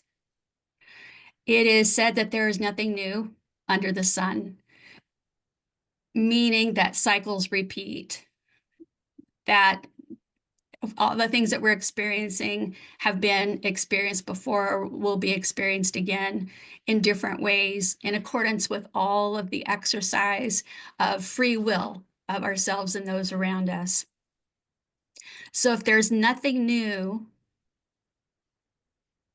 and there are cycles that are repeating, it's tempting to give up our personal sovereignty. It's tempting to think, I'm just sort of subject to the free will of others, and nothing could be further from the truth. What our guides are helping with now, and I actually saw this starting almost or maybe a little over 10 years ago, is they are providing what, I don't know how else to explain this, I'll call it molecular restructuring, molecular rearrangements. It's a healing. So those of you, especially who are meeting regularly in a community like this, you have a daily spiritual practice of prayer, meditation, grounding, and centering. You're mostly doing the right thing. You're trying to give and receive as much love and compassion and forgiveness, give and receive as you can. All you have to do is signal your higher self, your spiritual team, that you're ready to let your light shine more brightly. They are doing molecular upgrades. I've been talking to several colleagues. I also get to talk to scientists, not the materialist scientists that only believe what they can quantify in the material world. Materialist scientists, I don't mean material girl like Madonna. I mean that they only believe in the material, provable things they can see and touch and measure world. There are other scientists that I've gotten to know over the last 15 years that they're seeing changes in their studies as well. They're seeing unexpected results. There, for example, there is a scientist in Brazil, and I presented on this recently, who is receiving ultra-terrestrials coming through on her computer screen. They will also, she'll hold up a piece of cheesecloth. There are many people in the room. You can go check out the room. She doesn't do this for money. She doesn't accept any money for it. And faces will appear. And the messages that they're sending is that they're helping change our bodies so that we can hold more light. So the message that I want to give today, and I saw that the tagline for tonight's session was support for the community from the Soul Search folks. Message that I want to give is you've got some support waiting on you. And girl, fella, I just came back from Kentucky visiting family there. Y'all better get with it, because you don't want to leave any resources unused. What you can do, if you feel called to do this and you feel safe, which you are, but you have to want to do this, this is your free will, this is your personal sovereignty at work, is before you go to sleep, invite your spiritual team to give you a molecular upgrade, but tell them what you're doing and picture in your mind all of the things that you're working through and working on to have your frequency as high as possible. And so it gives you an opportunity to have a mental review. Who am I? What am I doing? Where am I going? And it allows them to do what they need to do. And how this plays out, and I remember this many years ago, it was a little strange, but look at who I am and what I do. When we are sleeping, we have quite a few astral travels. Many of you are aware of them. Some of you, many of you possibly are not. And our soul self will travel out of the body. We're still tethered to our physical by a cord of light. And they have, our teams have their teams that come in and work to upgrade us, our spiritual bodies and the physical body working in concert together so that we can hold this new frequency. And for those of you who are wondering, do I need this kind of work? You can just say, heal me. You don't have to specify, oh, it's what that woman said in the Global Peace Tribe. I've got to get that wording right. No, heal me. I am healed. Heal me more. I am healed. Heal me more. I'm grateful for this healing I'm receiving because of the fact that we have thinned the veil. This is happening more and more and more. There are more miracle healings. Don't get me wrong, if an injury or illness is in the service of a soul's growth or the soul's growth of someone else in that family, it may not happen. However, the peace that surpasses all understanding is always available, so long as we make our inner peace our priority. That can happen. There are also miracle healings that are happening. There are more people with light language. There are more people with channeling. And it's not that we're all desperate for something. Sometimes we can feel desperate. It's not that we're all scared. We have just, honest to goodness, thinned that veil between dimensions. And how we did it was with love and fear. Both forces, opposites, are powerful. They are not judged. They simply work on that boundary. And when we are sending love and compassion or in that state, the spirit people and the non-human intelligence gets closer to us. And when we're in fear, like times of fear, they get closer to us. Well, we've had a good stretch of both. And we're not going to regress. Now, nothing new is under the sun. Things do go in cycles, right? I recently interviewed Rob Schwartz, who wrote the New York Times bestseller, Your Soul's Plan, and 2 other books along those lines about pre-birth planning.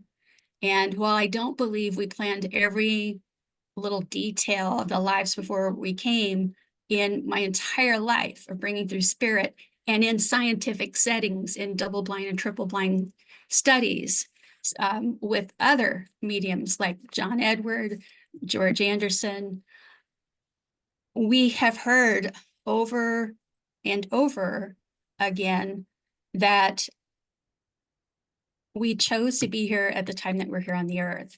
So if you get this feeling like, I can't believe I signed up for this, you did. The question is now, what are you going to do about it? What are you going to do to further increase the love on this earth, right? And I believe that fear is a healthy thing, but don't stay there. Fear just gets our attention. I definitely want to know if I'm in a parking lot at night, if I hear footsteps behind me, I want something to pique my interest and make me just a little bit aware. But then when I turn around and see that it's somebody else going the other way and they have no interest in me, I'm not staying in there. So we can choose now to invite in the higher frequencies with more ease than you've ever had in your entire life on this earth. But you gotta ask. Beautiful.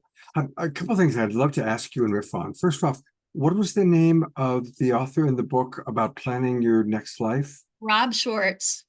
Robert Schwartz. The name of the book is Your Soul's Plan. Your Soul's Plan. Well, that sounds interesting. Let's all start planning our next and future and alternate realities.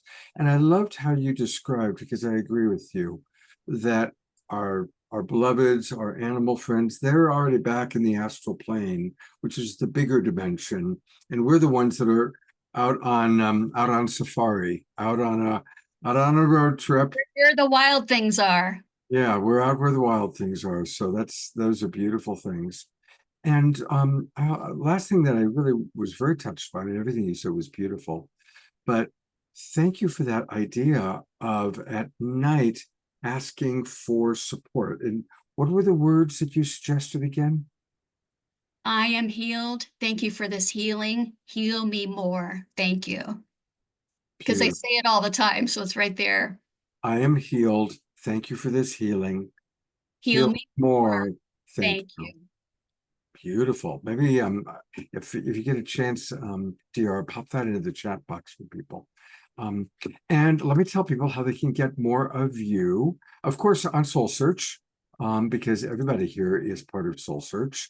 And her website is the Carefree Medium. Now, there's no "the" when you're going to the website. So carefreemedium.com. Carefreemedium.com. And is there anything you'd like to make sure that our audience knows about as we look at your website? Well, if you go to my study with me, you're fine right there. You don't have to go anywhere. But the study with me page, I have bi-monthly satsang, and we have 2 hours. We have an hour where I'll take on a subject, and it's usually what's been in my inbox that people are asking about, and teach about that. And then an hour of Ask the Spirit Guides anything. Your guides will come in, my guides will come in. We're on our summer break. We just started a summer break, but we'll be back in the fall. My intuitive mediumship course starts next Wednesday. It goes through June and July. We skipped the week of the 4th of July. It is full. It'll say full, but it'll say text us for waitlist. If you are interested in that, when you text for the waitlist, will you please say that you saw me here? That will make a difference, as my thanks to Scott and Tanjila. And then I have the ESP, or extrasensory people mentoring program, which we're full now, but we'll be opening up again in the fall. This is all about empowering. Do I do readings? Well, the one-to-one readings for mediumship, meaning talking to the departed, those are booked for 2 years. I do have a different type of reading that's called Ask the Spirit Guides, which is much sooner because I have these 2 types.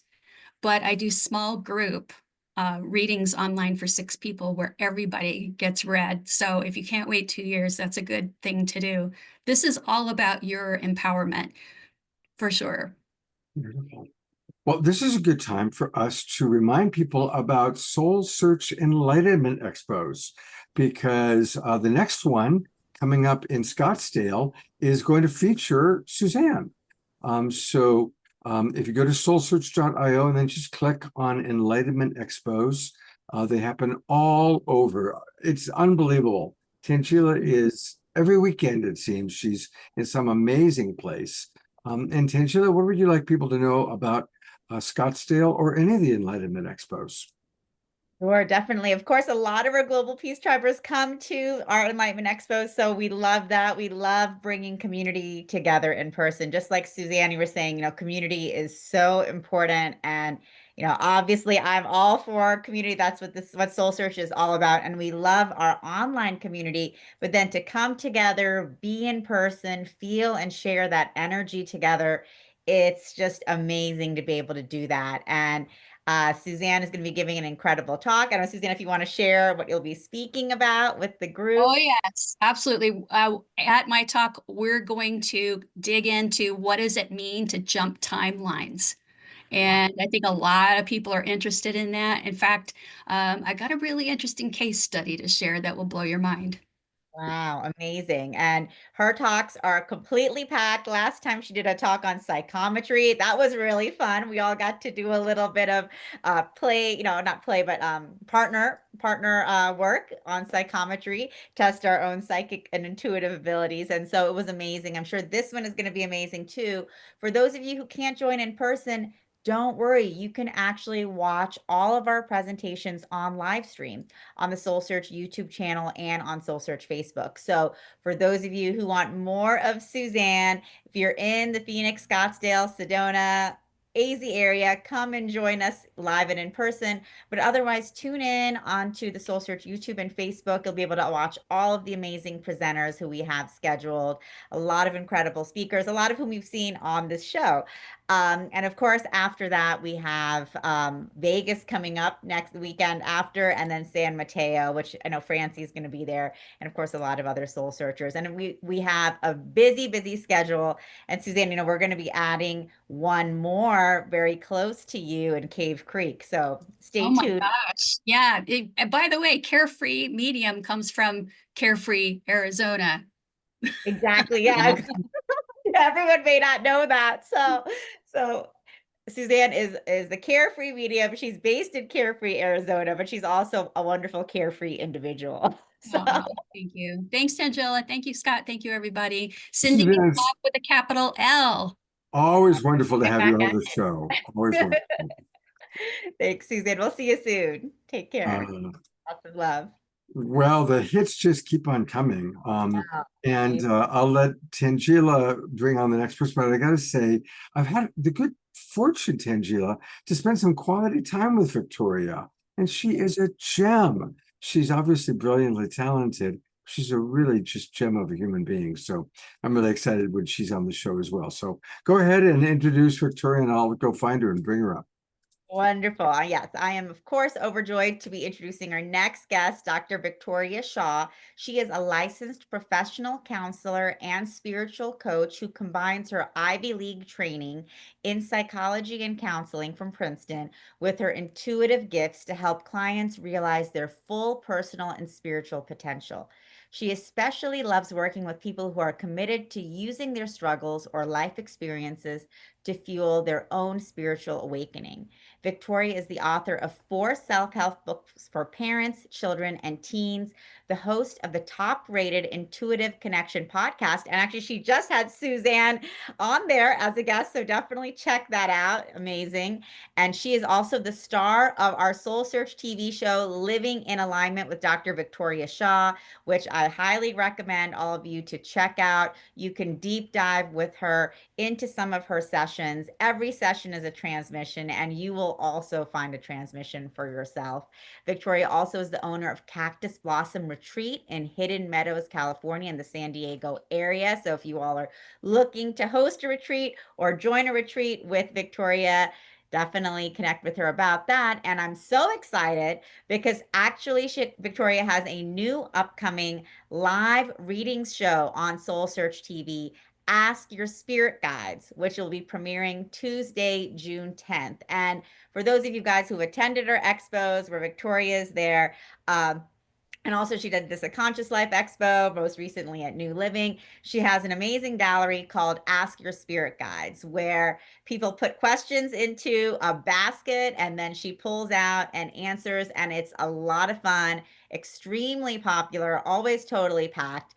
And we're really delighted to be bringing this experience to Soul Search TV because obviously not everyone can come to our expos. Not everyone can join us live and in person to see Victoria. But now, no matter where you are in the world, you can join in, and if you're lucky enough, you can get a ticket to get a live reading with your spirit guides, and also just tune in and watch because as you guys know from Victoria's readings, there's always a message for everyone. So Victoria, welcome back to the show. Excited to have you. Thank you. I'm really tired. I've been going since 5 o'clock this morning, and we did a retreat today here at Cactus Blossom, which is where I'm at. I have a full house. They're hiding, so that's why I can do this. So but I'm just, as I've been here on and off tonight, tuning into you, Susanne, Scott, I'm just awash with gratitude. I really am. And to all of you guys out there, I'm so lucky to be able to do what I get to do, and also just know really cool people like you. So I wanted to say that first because it's really in my heart. And yeah, what do you want to ask me, Tanjila? Keep me focused today. Well, thanks for joining in. And so just, tell us a little bit, Susanne was also talking about this, connecting with our spirit guides, how the veils are so much thinner now and we have this access. And, just so talk a little bit about that, who are the spirit guides, who should we be connecting with? Why are they here? Are they always with us? Give us some. I love all those questions. I've been talking about them all day. And one thing I want to say, because today on our workshop, I had the opportunity to collaborate with another longtime psychic, and he's been practicing, I have to say, for probably about 3 times longer than me. And I've been at this over a decade. And, there's so much information out there, and we're all different. And so one of the things I was remembering today is kind of that your truth is for you alone. And so when you're consuming spiritual teachings, when you are out there in the world, when you're even getting a reading, even if it's from someone who's amazing and world renowned, like, within you what your truth is. And, we all have that wisdom and answer inside of us, and it can be a little bit different for each of us, right? Because, the way the guides explain it to me is that your truth is sort of the unique expression of your soul through your human vessel or vehicle. And it's different for everyone. And, the reason I'm saying this is because oftentimes we look to our spirit guides or spiritual support team, which can be really anything from ascended masters to just energies that are here to support us, guides that are specifically trained to support us on our human journey. All of us, I believe, have at least one of those. To our deceased loved ones, I believe sometimes show up to offer us support, to extraterrestrial guides, to these big collectives. My guides, though they often present themselves as individuated entities, they've also shown me that they're part of large soul groups, of which I'm a part of them too. So I'm my own spirit guide at times, right? So there's many different ways of understanding it, but what our guides are here to do, first and foremost, is not to give us their answers, but to guide us in finding our own. And that's just so important because we all have it inside of us. And the cool thing that they're saying right now is that, in this moment of time, we all really are getting the wake-up call, and we are really understanding that we can navigate sort of ordinary realities like this 3D world in, what was formerly a non-ordinary way. Right? It was just reserved for the shamans or the, or the seekers or the oracles. And, some of us who've been doing that role in many, many bodies, also, I honor all of those roles, but, this is for every man too, and every woman, and that we all have this inside of us, and we're all connecting with our guides all the time. We always have been throughout time. It's just that now we're at a time when we can start to recognize it more and more, and then use it more consciously and more deliberately. And that's what I think it's about, because I think that we're all doing it all the time. Our guides are there. We're all spiritual beings having a human experience. They're loving us. They're supporting us. They're guiding us. It just, a lot of it happens up until now behind the scenes. We're not always conscious, of the support that we get. We're kind of following it when things go really well for us, and sometimes not following it when we're a little more confused, but they're always there. Did that answer your question at all, Tanjila? No, that was beautiful. Okay, good. I'm a wee bit tired. And so, what would you say? Because I noticed, there's some of the comments coming in earlier during, Susanne's presentation, just about, connection to the guides. And people were commenting, I felt more connected to my guides previously. I feel less connected now. Or how do I strengthen my relationship with the guides? So, what are your comments to some of that? Yeah, I mean, again, they're always with us. And I think a big piece of it is where we recognize that, where we allow that, where we trust that, and where we don't make excessive demands on the spirit world in terms of how it needs to connect with us. Because a lot of times we expect it to be a certain way, and sometimes it is. But oftentimes it's really, really subtle. It's really, really gentle. It's really, really beautiful. And it's different for everyone. And so I think that a lot of times, if you will just start to just tune in, how am I already feeling supported? Where do I already feel supported? Where are the synchronicities in my life? Where are the great decisions that I've made, or the places I found myself, or the people that have walked into my life that, really, just, changed my trajectory in a positive way? What's that time, I got off the wait list for a reading with Susanne Wilson, right? Like, whatever that is, that's those synchronicities, those serendipities, those are your guides at work. And so I think the biggest way to feel the connection is to allow that it's already there, and then invite yourself to tune into where it's already flowing, and that's, it's so powerful, for each of us. And I also think the other thing is to just really learn to listen, because oftentimes our mind is so loud and it tells us everything down to how our spirit guide should talk to us. And we're so used to living life from shoulds and from fear and how we think things are supposed to go, and also trying to control. And, the voice of your soul and the voice of your guides can be really quiet. It can be really subtle. It's really, really, really always very loving. And sometimes when we learn to still our mind, even for a minute, and surrender, that's when we can really have those messages come through. Beautiful. And, sometimes stilling of the mind and just surrendering, that can be the hardest part That can be the hardest in our part. chatterbox world, right? And I think one of the greatest things for me when I first learned that there are these things called spirit guides, of course I wanted to communicate with them. Of course I wanted to talk to them. And I do for a lot of times. And sometimes I talk to them in a very deliberate way when I know who I'm talking to. And it's like having a conversation like I'm having with you right now. But most of the time it's very subtle. I feel a nudge to go in a certain direction. My attention goes somewhere. It's a feeling in my body, a lot of, or maybe in my dreams. It's often very, very, very subtle. But one of the greatest gifts that I personally get from my guides and get from knowing that I have guides is feeling loved and supported.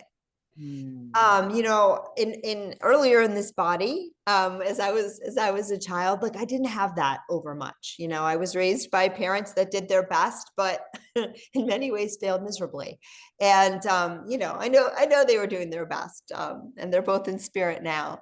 But, and we all have, even if you had the best parents in the world, there's all those places where the human world falls short of, and I think this is changing, but up until now, the human world falls short at reflecting back our beautiful, divine magnificence.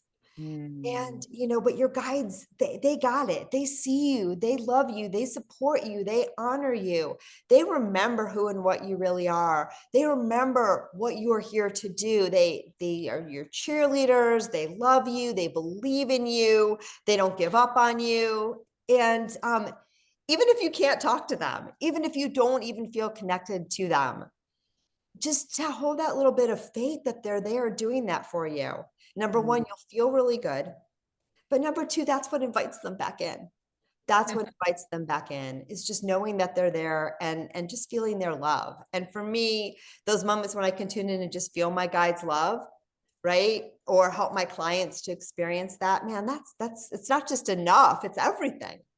Yeah, exactly. Because there's that frequency. And so, what I love about your Living in Alignment TV show, which if you guys have not tuned in, definitely tune in and check out Victoria's Living in Alignment with Dr. Victoria Shaw, shot at her beautiful retreat center in California, is that, we get to dive in with all of these different people and their, the life experiences that they're struggling with, whether it's, finding a relationship, finding a partner, finding that career, that career move that fits, and just seeing, how the energy that's coming in from you and the guides and their guides is creating these shifts and opening them up to, what they may have even known, but it's coming through in this amazing way. Yeah. I mean, I feel a lot of times, we live in our minds, and I love having a mind. I worked really hard to make mine really smart, and I have many letters after my name to prove it. And yet what I've learned in my journey, as much as I like my smarts, is when I listen to my soul, when I listen to my intuition, when I listen to my guidance, everything makes sense. Everything flows. And I start to understand my life in a more profound, meaningful, purposeful, joyous, and loving way. And so that's, I think, what the spirit guide readings are really about, is to help people do that. And, that's when we find the answers to our problems. That's when we make these big aha moments, these big discoveries, and that's when our life gets back into the flow. And, I know we're promoting the live Q&A TV show, which I'm so excited about, because giving live readings and group readings is one of my favorite things to do. But in season 1, we had, 8 people, and they all came in for individual readings. And about 6 weeks later, we filmed season 2, which is going to be coming out in the fall. It's just a lot of editing because we filmed it at a retreat. So we're following 10 women through a retreat property right here, a retreat experience. It was filmed right behind me, and the editing just takes a little more time. But what was so cool is a lot of people that were in season 1 came back for season 2. And I don't always get to see this. Sometimes I do one-off readings, or sometimes I'm just working with people over and over again. So you don't see the profound shifts. But the shifts that people had, even between one connection with their guides, and then 6 weeks later, one of the women on the show in that 6 weeks, it was like 6, maybe 8. I don't think it was definitely not more than 8 weeks, something in that thing. She wrote a book. Wow. You know, she found her confidence. She heard her guidance. She wrote a book. Actually, she's written a second book since the retreat. And so, yeah, so, you know, that's why I love doing what I do. But we all have it. We all have that connection. Yeah. And I think that's so beautiful because people can actually, follow these transformations that happen, and it's profound even after just that one, experience, opening up to your spirit guides in a way you may have never done before, what can come through, energetically, and then what then manifests in people's lives. Yeah. And I feel sometimes too, even for me, that, I spend a lot of time with my guides. I spend a lot of time receiving guidance for myself. And I invite everybody to do that too, because it's magical and you don't need a middleman. But there are times when it's so nice to hear it out of someone else's lips, because your thought pattern on a certain issue or a certain topic is just so dense, that your mind is just too loud. You can't get through it. And so sometimes when we hear it through a medium or a channel, right? Or even when we hear it through someone else's stories. And this happens when I do the big gallery readings. This happens on the show, both my podcast and Living in Alignment. You'll get your answers in someone else's story because your guard is down. You don't have all those defenses up. They're not talking at you. And then all of a sudden you're like, whoa, that thing that she just said to Lori, that's what I needed to hear. So that's why I feel like, we learn so much from each other and listening to each other. And sometimes, it's the best way to get your messages for myself as well. Definitely. And I mean, I think that's why even at our live events, galleries are so popular. I mean, everyone knows that, oh, I'm most likely not going to be getting a reading, but they're still receiving a profound transmission, a learning, a healing, an energetic shift. And that's coming through for everyone, and again, like you said, guard is down. So, we're meant to receive what we're meant to receive. And that comes through, whether it's you getting that specific reading, or not. And we see that time and time and again. So it's really amazing, what you're doing, Victoria. And I've been, lucky enough to sit in galleries with you at our expos and all of our events, really. And I love just seeing the whole crowd light up, and also just how emotional and healing, it is for people as they hear these messages come through. It's really profound. Thank you, my friend. This is a place for us to come in and again promote Soul Search TV, because what they're describing, you can watch all on Soul Search TV, Living in Alignment with Dr. Victoria Shaw, and watching how she works with each of these individuals. And it'll be really fun. Watch it now, so then when you see season 2, you can see how some of these people have evolved. And again, you can find it all on Soul Search TV. That's where it's happening. And it's amazing the extraordinary people that are on Soul Search TV. And as we've talked about a few times, you've seen a lot of them on The Awakening World. Jerry the Medium, Adelita, Darren Starwin. Darren was just on the show a couple of weeks ago, Tanjila. Yeah. And of course, there is our beloved Keleena, Charlie, your husband, also a brilliant man, Amanda Romania, Banal Win. These are all people that have either are already on Soul Search TV or are coming soon. So, and many more, and many, like Oracle Maureen has a show in development, so many. We have so many shows in development. So Eden Amadora. Eden Amadora, exactly. He interviewed me for one of her shows. Yeah. Yes. So really amazing. And Susan is saying you rocked it tonight, Tanjila. I hope lots of people go to yours. Thank you, Susan. That's wonderful. And I know you tune in onto our live stream, Susan, as many of our Global Peace Tribers do. So again, tune in and check out all of our events, as well as I just put in the chat, and maybe Scott, you can open it up. It's a link to Victoria's, for how people can sign up for Victoria's new live reading show that's going to be premiering Tuesday, June 10th. Here it is. Ask your guides, live reading. Sorry, what? And everyone who signs up gets a reading? Yes, that exactly. one. Exactly. Wow, there it is. Ask your spirit guides. everyone who signs up gets a reading. So that's going to be amazing. Tuesday, June 10th. Tuesday, June 10th. Let's see what time that is. It's 5 going- o'clock Pacific time. 5 o'clock Pacific. And it'll be every week, Tuesdays. Sorry, we have to fix that because it says Thursday. Yeah, but because it says Thursday in one it's place. Tuesday, but it's Tuesdays at 5 p.m. and it'll be streaming weekly for 3 months. So this is your opportunity to join us and join Victoria and your spirit guides for live readings show. So it's amazing. We're going to have a limited number of tickets available that people can purchase to be able to get a live reading with Victoria. And then everyone else can just tune in. You can, like all of our shows on Soul Search TV, you can just tune in and watch for free. You can watch it on your computer at soulsearch.tv online, on Roku, Amazon, Apple TV, Android TV, or on our mobile app. So even if you're on the go, on the subway or train, you can still be watching it. And like we've been talking about, whether you're the one getting the reading or you're watching the reading, there's something there for everyone. So we're really exciting to be bringing this live reading show to everyone. Right, Victoria? I'm really excited. I was really feeling the call to do something with like this. And then Soul Search said, oh, we're going to do, I was like, that's perfect. That's what my guides were telling me to do. So I'm really excited. You manifested it. We did it together. Good job. Well, we love you, Victoria, and really excited about all that you're doing with Soul Search. And I look forward to one of these days making my way to your retreat center. Please, yeah. please. That would be amazing. Yeah, that'd be fun. That'd be fun.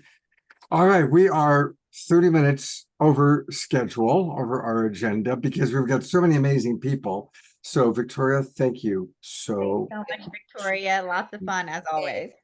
And we are going to roll right into more Cornflower music. So this is a good time to get up and move and dance. We've been receiving all this incredible wisdom from Victoria and Tanjila and all of her amazing people. And I'm going to turn it right over to beloved brother Cornflower to rock us out. Thank you so much. Let's drop right in.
Don't give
Wow. Thank you all so much. Oh my God, you just so much fun. So much fun. Wow. Wow. That's a new song called Don't Give Up. Yeah, well, it's a pretty important message, Cornflower, for these times. A very important message for these times. Thank you. Yeah, absolutely. So a reminder, everybody, go right now, if you haven't already, to cornflowermusic.com. Make sure you put in your email address. You want to be in the loop. He does do amazing online events. I've seen several of our people I know go to all of your online events. Yeah, I've got one coming up on Friday, June 13th. So Friday the 13th. Friday the 13th. Where do we find the information on that? That is not available yet because I've been dealing with recuperating from bronchitis and then caregiving, but it will be up there this week. All right, so everybody put down if you sign up to the email list, you'll get an email about it this week. Okay, so that's what you want to do. So what do? We go to cornflowermusic.com, we put in our email address, and we get asked to be kept in the loop. Yes, please. Cornflower, you know I love you very much, brother. I love you too, Scott, and Tanjila, and everybody here. Y'all are bringing the light and the love in a time when we are supposed to be doing that. So thank you so much for showing up. And as a dear friend, Lloydine Arguelles used to tell me, we have to fill in our slot. And so find where your slot is and show up, because this is the moment. That's why we're here. Thank you, brother. Thank you for your wisdom, and thank you for filling in your slot so perfectly. Amazing. Oh, man. Love y'all. Wait, there's more. Unbelievable.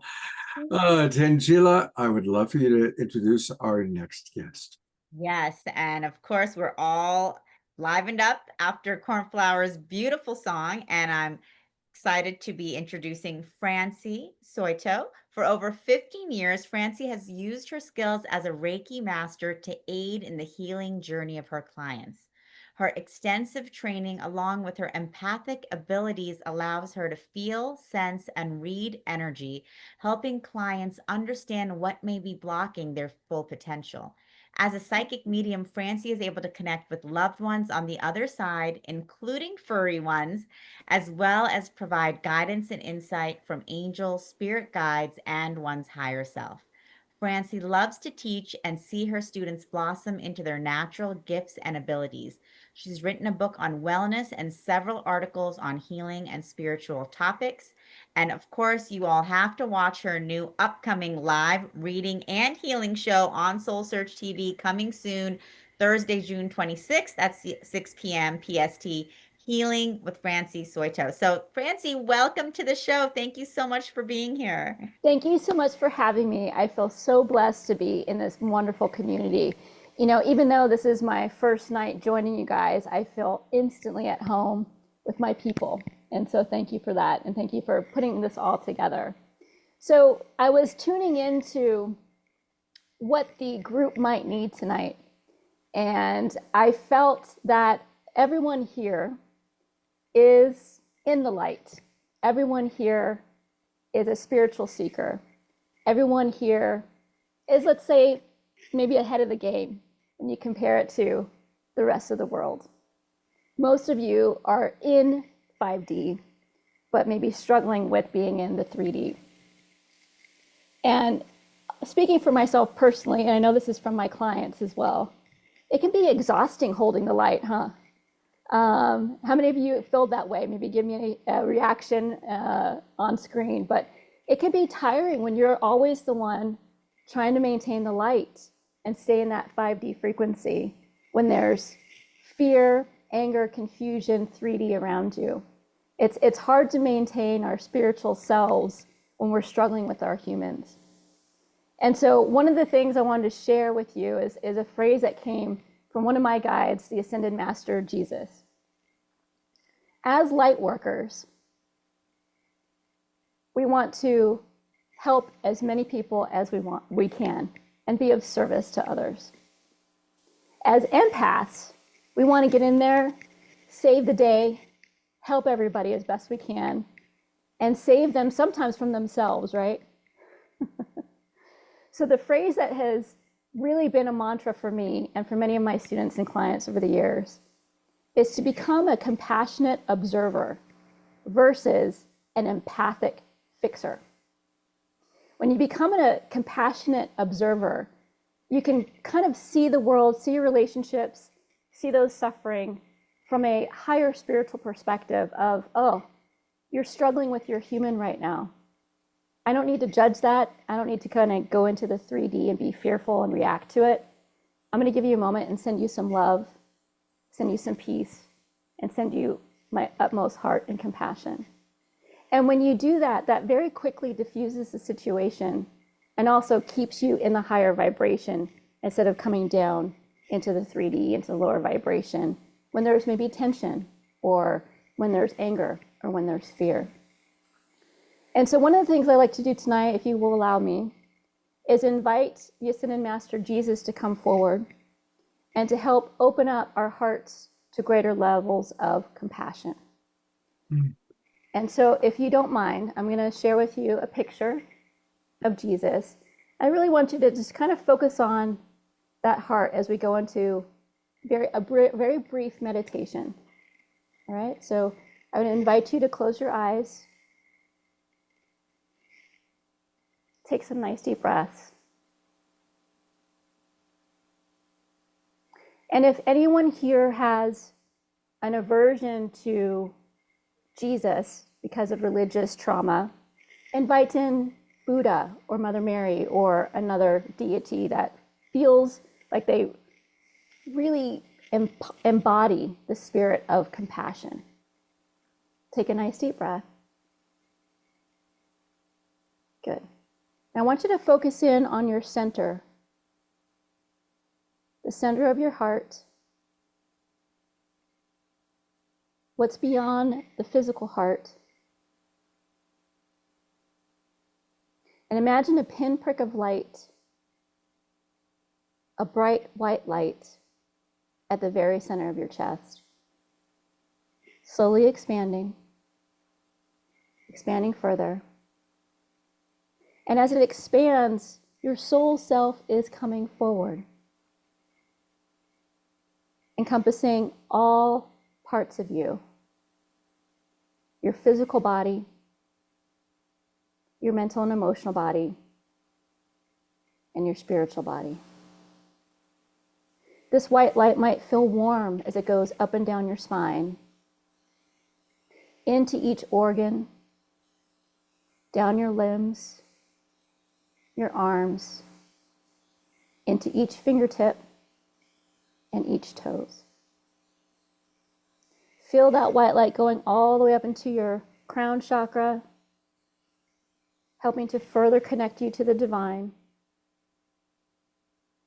opening up your psychic awareness and clarity in your third eye, helping you to voice your true divine self in your throat chakra, helping you to feel and exude love through your heart, standing in your power in your solar plexus, helping to seed the root of creation in the sacral, and to help all of your human needs in the root. Bringing your focus back into the heart chakra, I want you to imagine a vision of Jesus or Buddha or Kuan Yin standing right in front of you. And they radiate a beautiful beam of white light, golden, shimmering. You can feel their presence in front of you, and you feel safe, supported, and so, so deeply loved.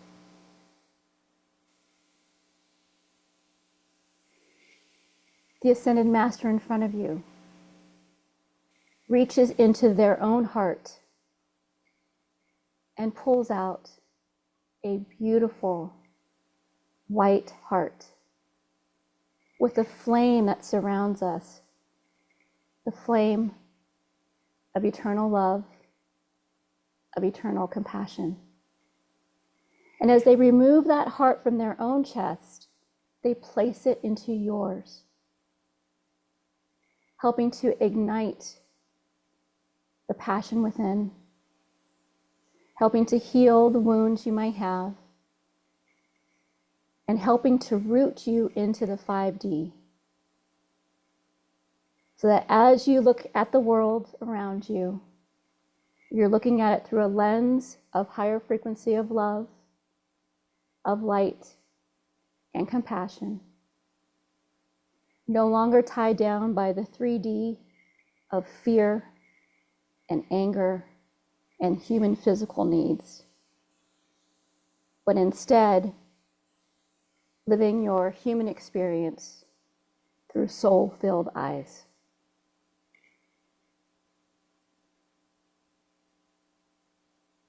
Take some deep breaths. Feeling that energy shift. And for just a moment, I will send you some healing and some energy. So just breathe that in as you ask the guides to help elevate your light and your love for greater levels of compassion.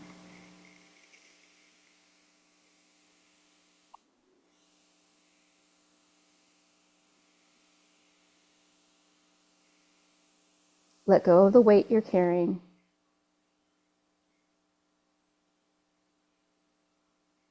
Ask for help.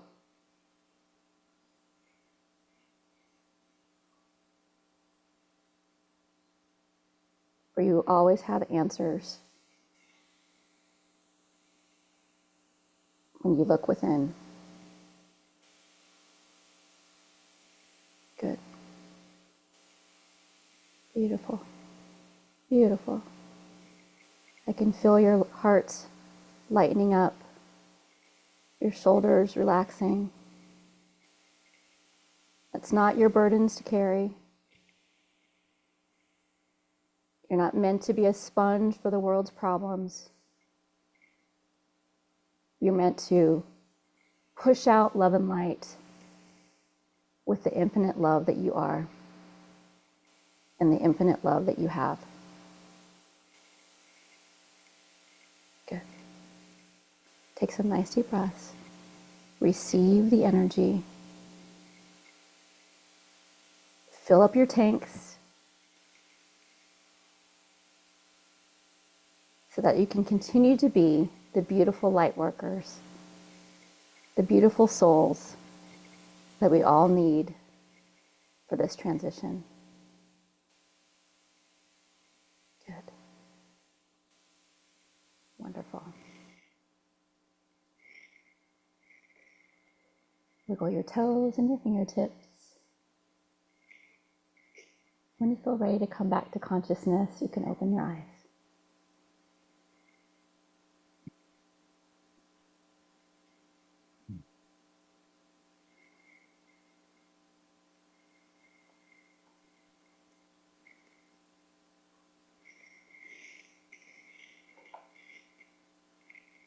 Beautiful. Thank you so much, Francie. My pleasure. Really feeling the beautiful energies of compassion and benevolence and that unconditional love coming in from Master Yeshua and Kuan Yin, Buddha. And yeah, I know you see Carol Simis commenting, beautiful. Thank you, Francie. Stephen Line, incredible.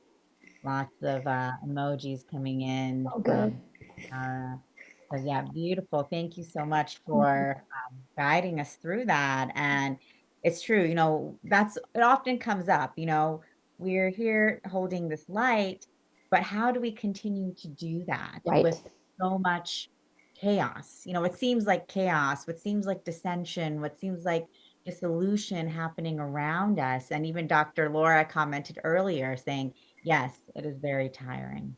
And you know, a lot of times we have to remember from a spiritual perspective, things have to be broken down so they can be built anew. But that sense of change can bring chaos and fear. And so just reminding ourselves to come that there's a reason for everything, and to stay in the light and to send compassion towards things you're scared of or fearful of or don't understand can really make a huge difference. Francie, I really appreciated what you said kind of towards the beginning about not overly caretaking, but really, and you know, as the audience here knows, I always like to say maximum grace in our prayers. And I learned that from Yogananda, who taught that it's really not actually the highest vibration for us to jump in and think we know what's best for someone. That's right. You know, sometimes it's best for someone to pass. Sometimes it's best for someone not to get that job or for that marriage to end. You know, we don't really know. So maximum grace is that higher prayer where we have absolute compassion for the suffering and for the challenge, but we don't insert our bias or our self-righteousness into the equation. Right. And thank you for saying that. And think about when we've all learned our hardest lessons. It's probably when we had the greatest pain, the greatest hurt. And if someone had swooped in and saved the day and prevented us from feeling what we needed to feel and experience what we needed to experience, they might have actually slowed down our growth. Yeah. So when you jump in and fix, you might actually be slowing them down in their path versus helping them. And so again, having that like healthy distance as an observer and sending them love to help them get through their experience and have them figure out what it means for them and their solution and their road ahead is way more powerful than if we put the Band-Aid on it for themselves. Absolutely. You reminded me of a story that I just have to share. I don't think I've ever shared this on the Awakening World before. When my wife was still alive and we actually took our honeymoon, we called it the Honeython. We ended up at the very end of 8 weeks in all these countries. We ended up in Turkey on the beach. She had arranged it all. And we happened to be at a beach where loggerhead turtles lay their eggs. And what happens is Mama Loggerhead comes back to the beach where she was born, digs a hole, buries the eggs, covers the eggs in the sand, and the hole is a fair distance away from the water. And then she goes back in the water, that's that, she's gone. And the eggs all hatch at the same time, and these little loggerhead turtles that are about this big, now if they survive, they grow to be hundreds of years old and 800 pounds, but they're about this big. They have to break through the egg, they have to break through the sand, find the water, and walk to the water. And then once they get the water, they have to handle all the waves. Well, there were people from the World Wildlife Council there letting us watch, but making sure that nobody picked up the turtle and put them in the water, because the turtles need to build up their little muscles just in the walking to the water. It stimulates enough growth so that when they are enough muscle strength, so that when they get to the water, they can manage the water. But there had to be people there to stop us from, oh, well, let me pick up the little turtle and help them, do the thing. So I haven't thought of that story in ages, but it's really much what you're talking about, Francie. Perfect analogy. Yeah, thank you, Scott. Well, we can learn and get much more from Francie by going to her website, and it's her name. Of course, you've been seeing it on her little box there. But again, it's Francie, Francie, Soito, SOITO.com.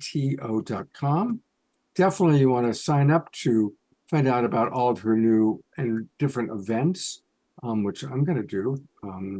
I'll have to type it in. Usually it comes right up. There we go. There I am.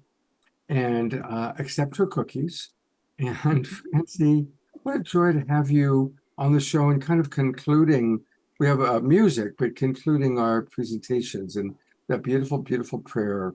Thank you so much. Thank you. My pleasure. Thanks for having me. So much, Francie. And for all of you, again, stay tuned because Francie will be we'll be premiering Francie's Soul Search live healing and reading show June 26th. It'll be on Thursdays at 6 p.m. bi-weekly. We're getting the links together, so we'll be sharing that with everyone, but just know that it's happening June 26th in a few weeks.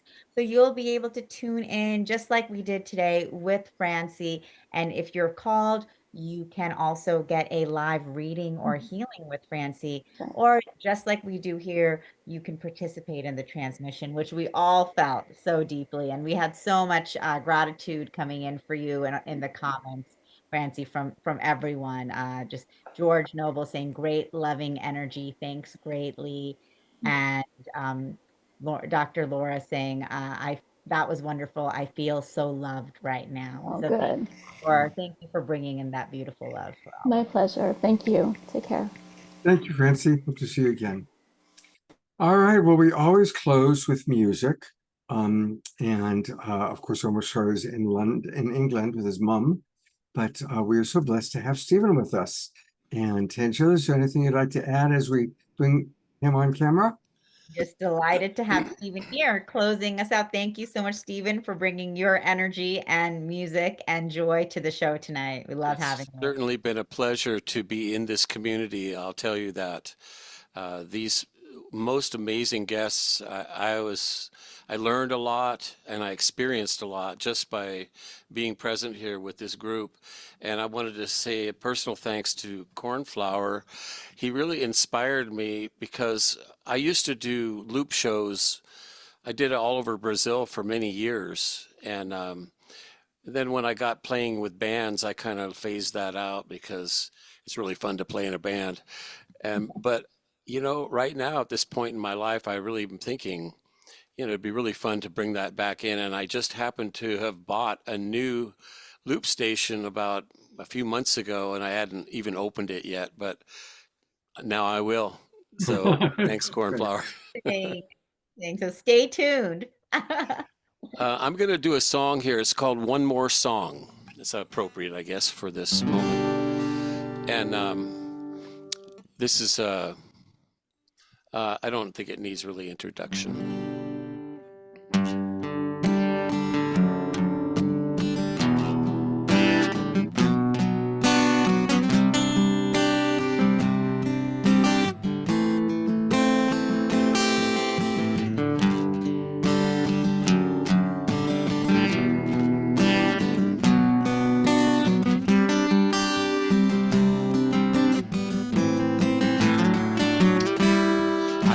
To sing a song that's clever and smart, but all I really want is to open my heart and let you know it's time to plant the seeds for freedom's birth. Stand and shine your light on the earth and let it show it's time. One more song for the innocent child. One more song for the wicked and the wild. And we all have a chance to belong. And we all have a chance to shine on. There's a time for devotion to some great cause. Let your love light shine. I wish I could wave a magical wand and send love ripples through the primordial pond and let you know it's time.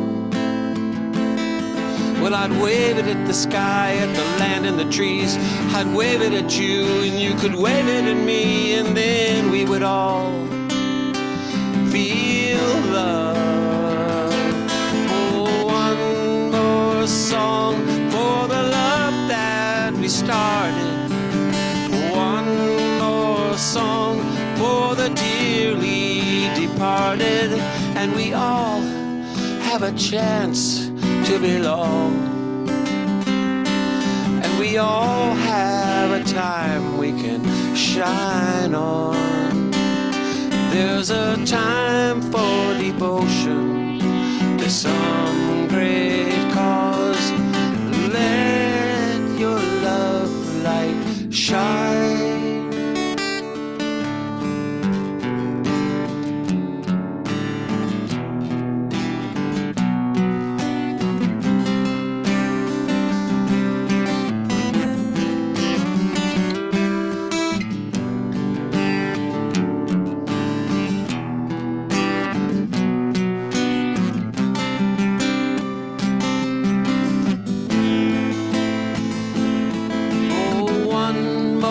Song for the love that we started. One more song for the dearly departed. And we all have a chance to shine on. And we all have a place to belong. There's a time for devotion to some great cause. Let your love light shine. Let it shine.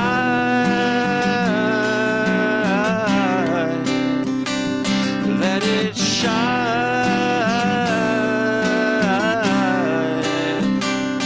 Let it shine.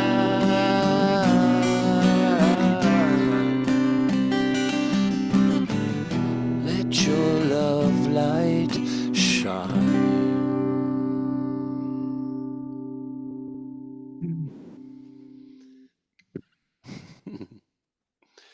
Let's give a big twinkle to Stephen and wonderful Desiree for accompanying you in her magical, unique way. Thank you, Desiree. I love the way you move. Really, I do.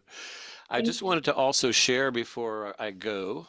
I wrote a book. I have a new book. It'll be coming out on my birthday, June 27th. And it's called Living on the Precipice. And this will be one of 3 books that I've already started writing the second. But this is life stories of quite an amazing life I've had. I just felt the need to actually share the stories that I've been telling these stories all my life. And a lot of times people are like, yeah, right. But I promise you that everything in the book is true. And I'm still here somehow. A lot of them were challenging, and it starts when I'm 5 years old and I started doing out-of-body travel. And it went through my entire life that I learned what that was all about, and that it was a gift that I got at an early age. And I was able to translate that into a pretty powerful manifestation of life. So I'm sharing it in the book, Living on the Precipice. Also, I have a show coming up in Sedona, if anyone is near Sedona, on July 4th. I'll be playing at the Humankind Center there with my duo, and we're going to do a sound bath healing for the Frequency Friday on July 4th.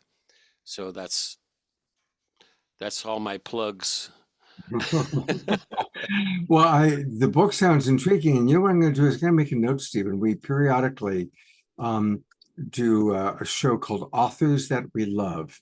So I'd love to have you on the next Authors That We Love, where you can really talk about the book. Oh yeah, if you want, I could email you a copy that you could check it out a little bit beforehand. That'd be great. Send it to me, and the next Authors That We Love, it'll be probably in July. If you're available, we'll book you.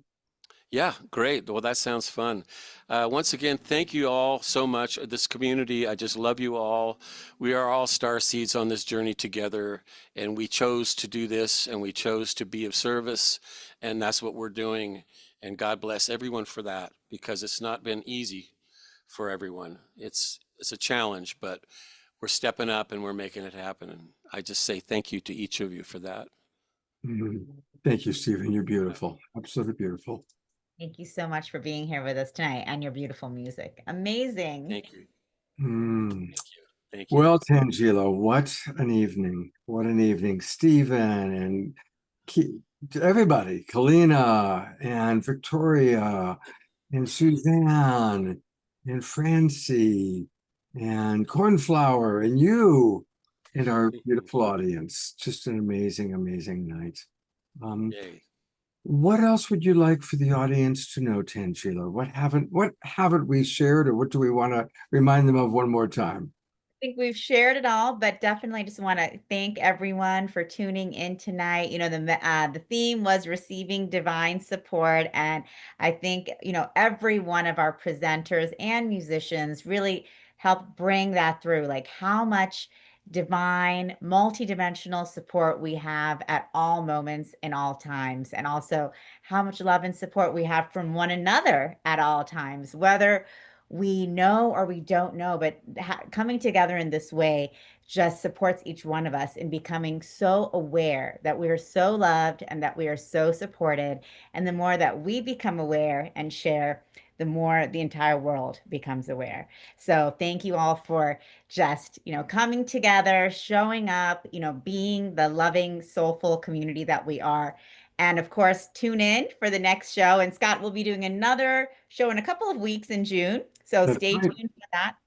And of course, if you are local to any of our expos, we will be in Scottsdale, June 14th and 15th, Vegas, 21st and 22nd, and then in San Mateo, Foster City in the Bay Area, June 28th and 29th. And Francie will be there too. So you'll have the opportunity to meet Francie in person. She was with us in Santa Cruz, and at her booth, she was just healing and reading and supporting people the whole day. It was really beautiful to watch, Francie, you in action like that. In this busy, busy event, she was just there tuning in, and it was really beautiful. So come and join us in June. And of course, in July, we'll be in Reno and Palo Alto, and we have more shows that'll be, we have Concord coming up, and many more shows. So stay tuned for all of those.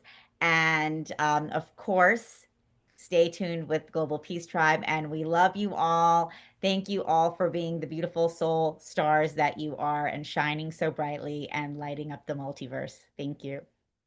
Thank you, Tanjila. You are just such a gem. All that you've created with Soul Search, all the remarkable people you're helping to awaken, and at all levels, you're doing such great work in the world. And give my love to Charlie. Well, I will. I don't know if he's here. Oh, he's here. Say hi. Charlie, come say hi to your friend from the hi. Global Peace Tribe. This is Mr. Tanjila, who also happens to be a brilliant psychic, brilliant channel. Hello, Charlie. How are you guys? Good. What's up, guys? How are you? It was great to see you. I like listening to you guys. I was just laying on the couch, just listening to the music, listening to you guys. It sounds good.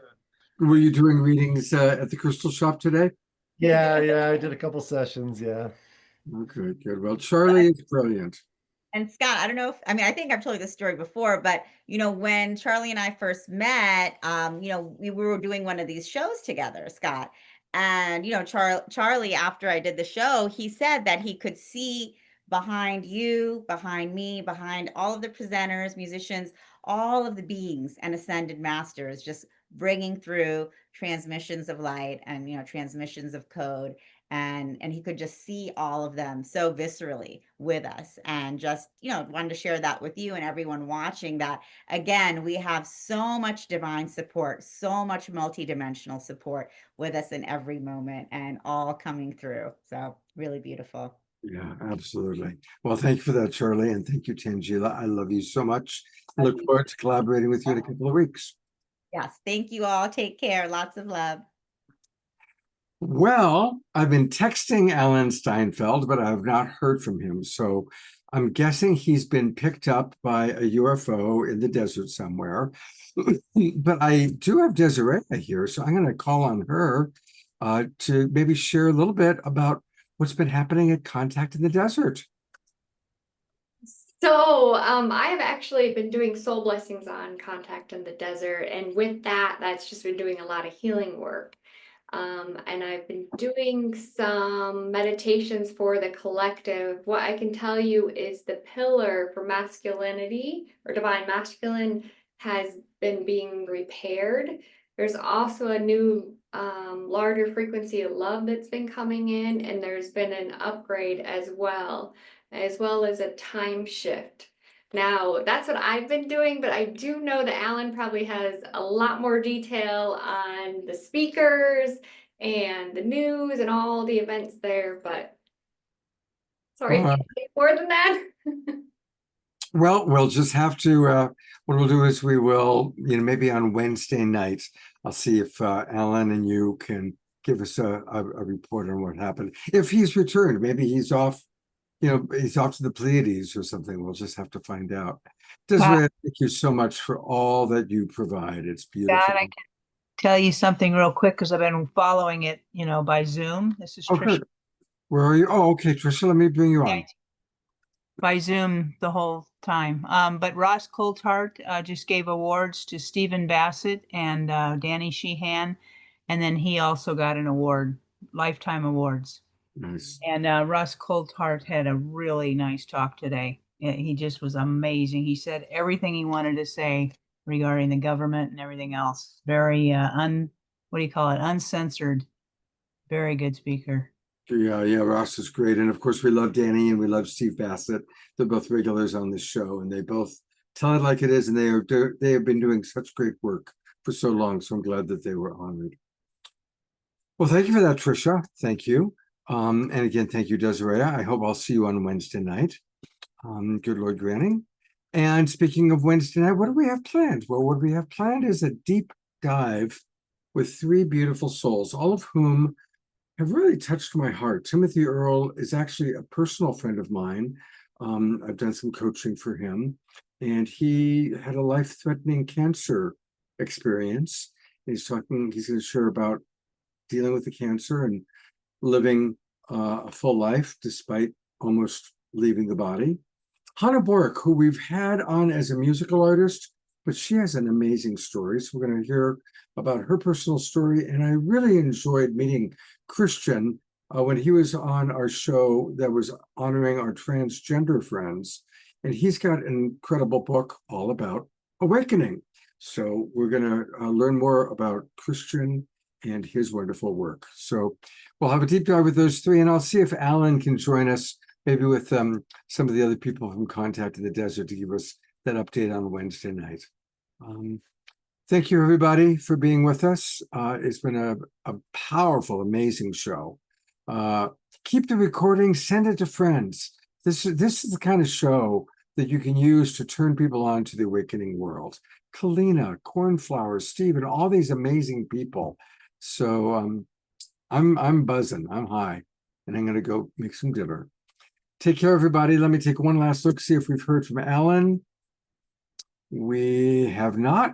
So I'm gonna say goodnight. I'll go to gallery view one last time. Everybody, you can all wave goodbye.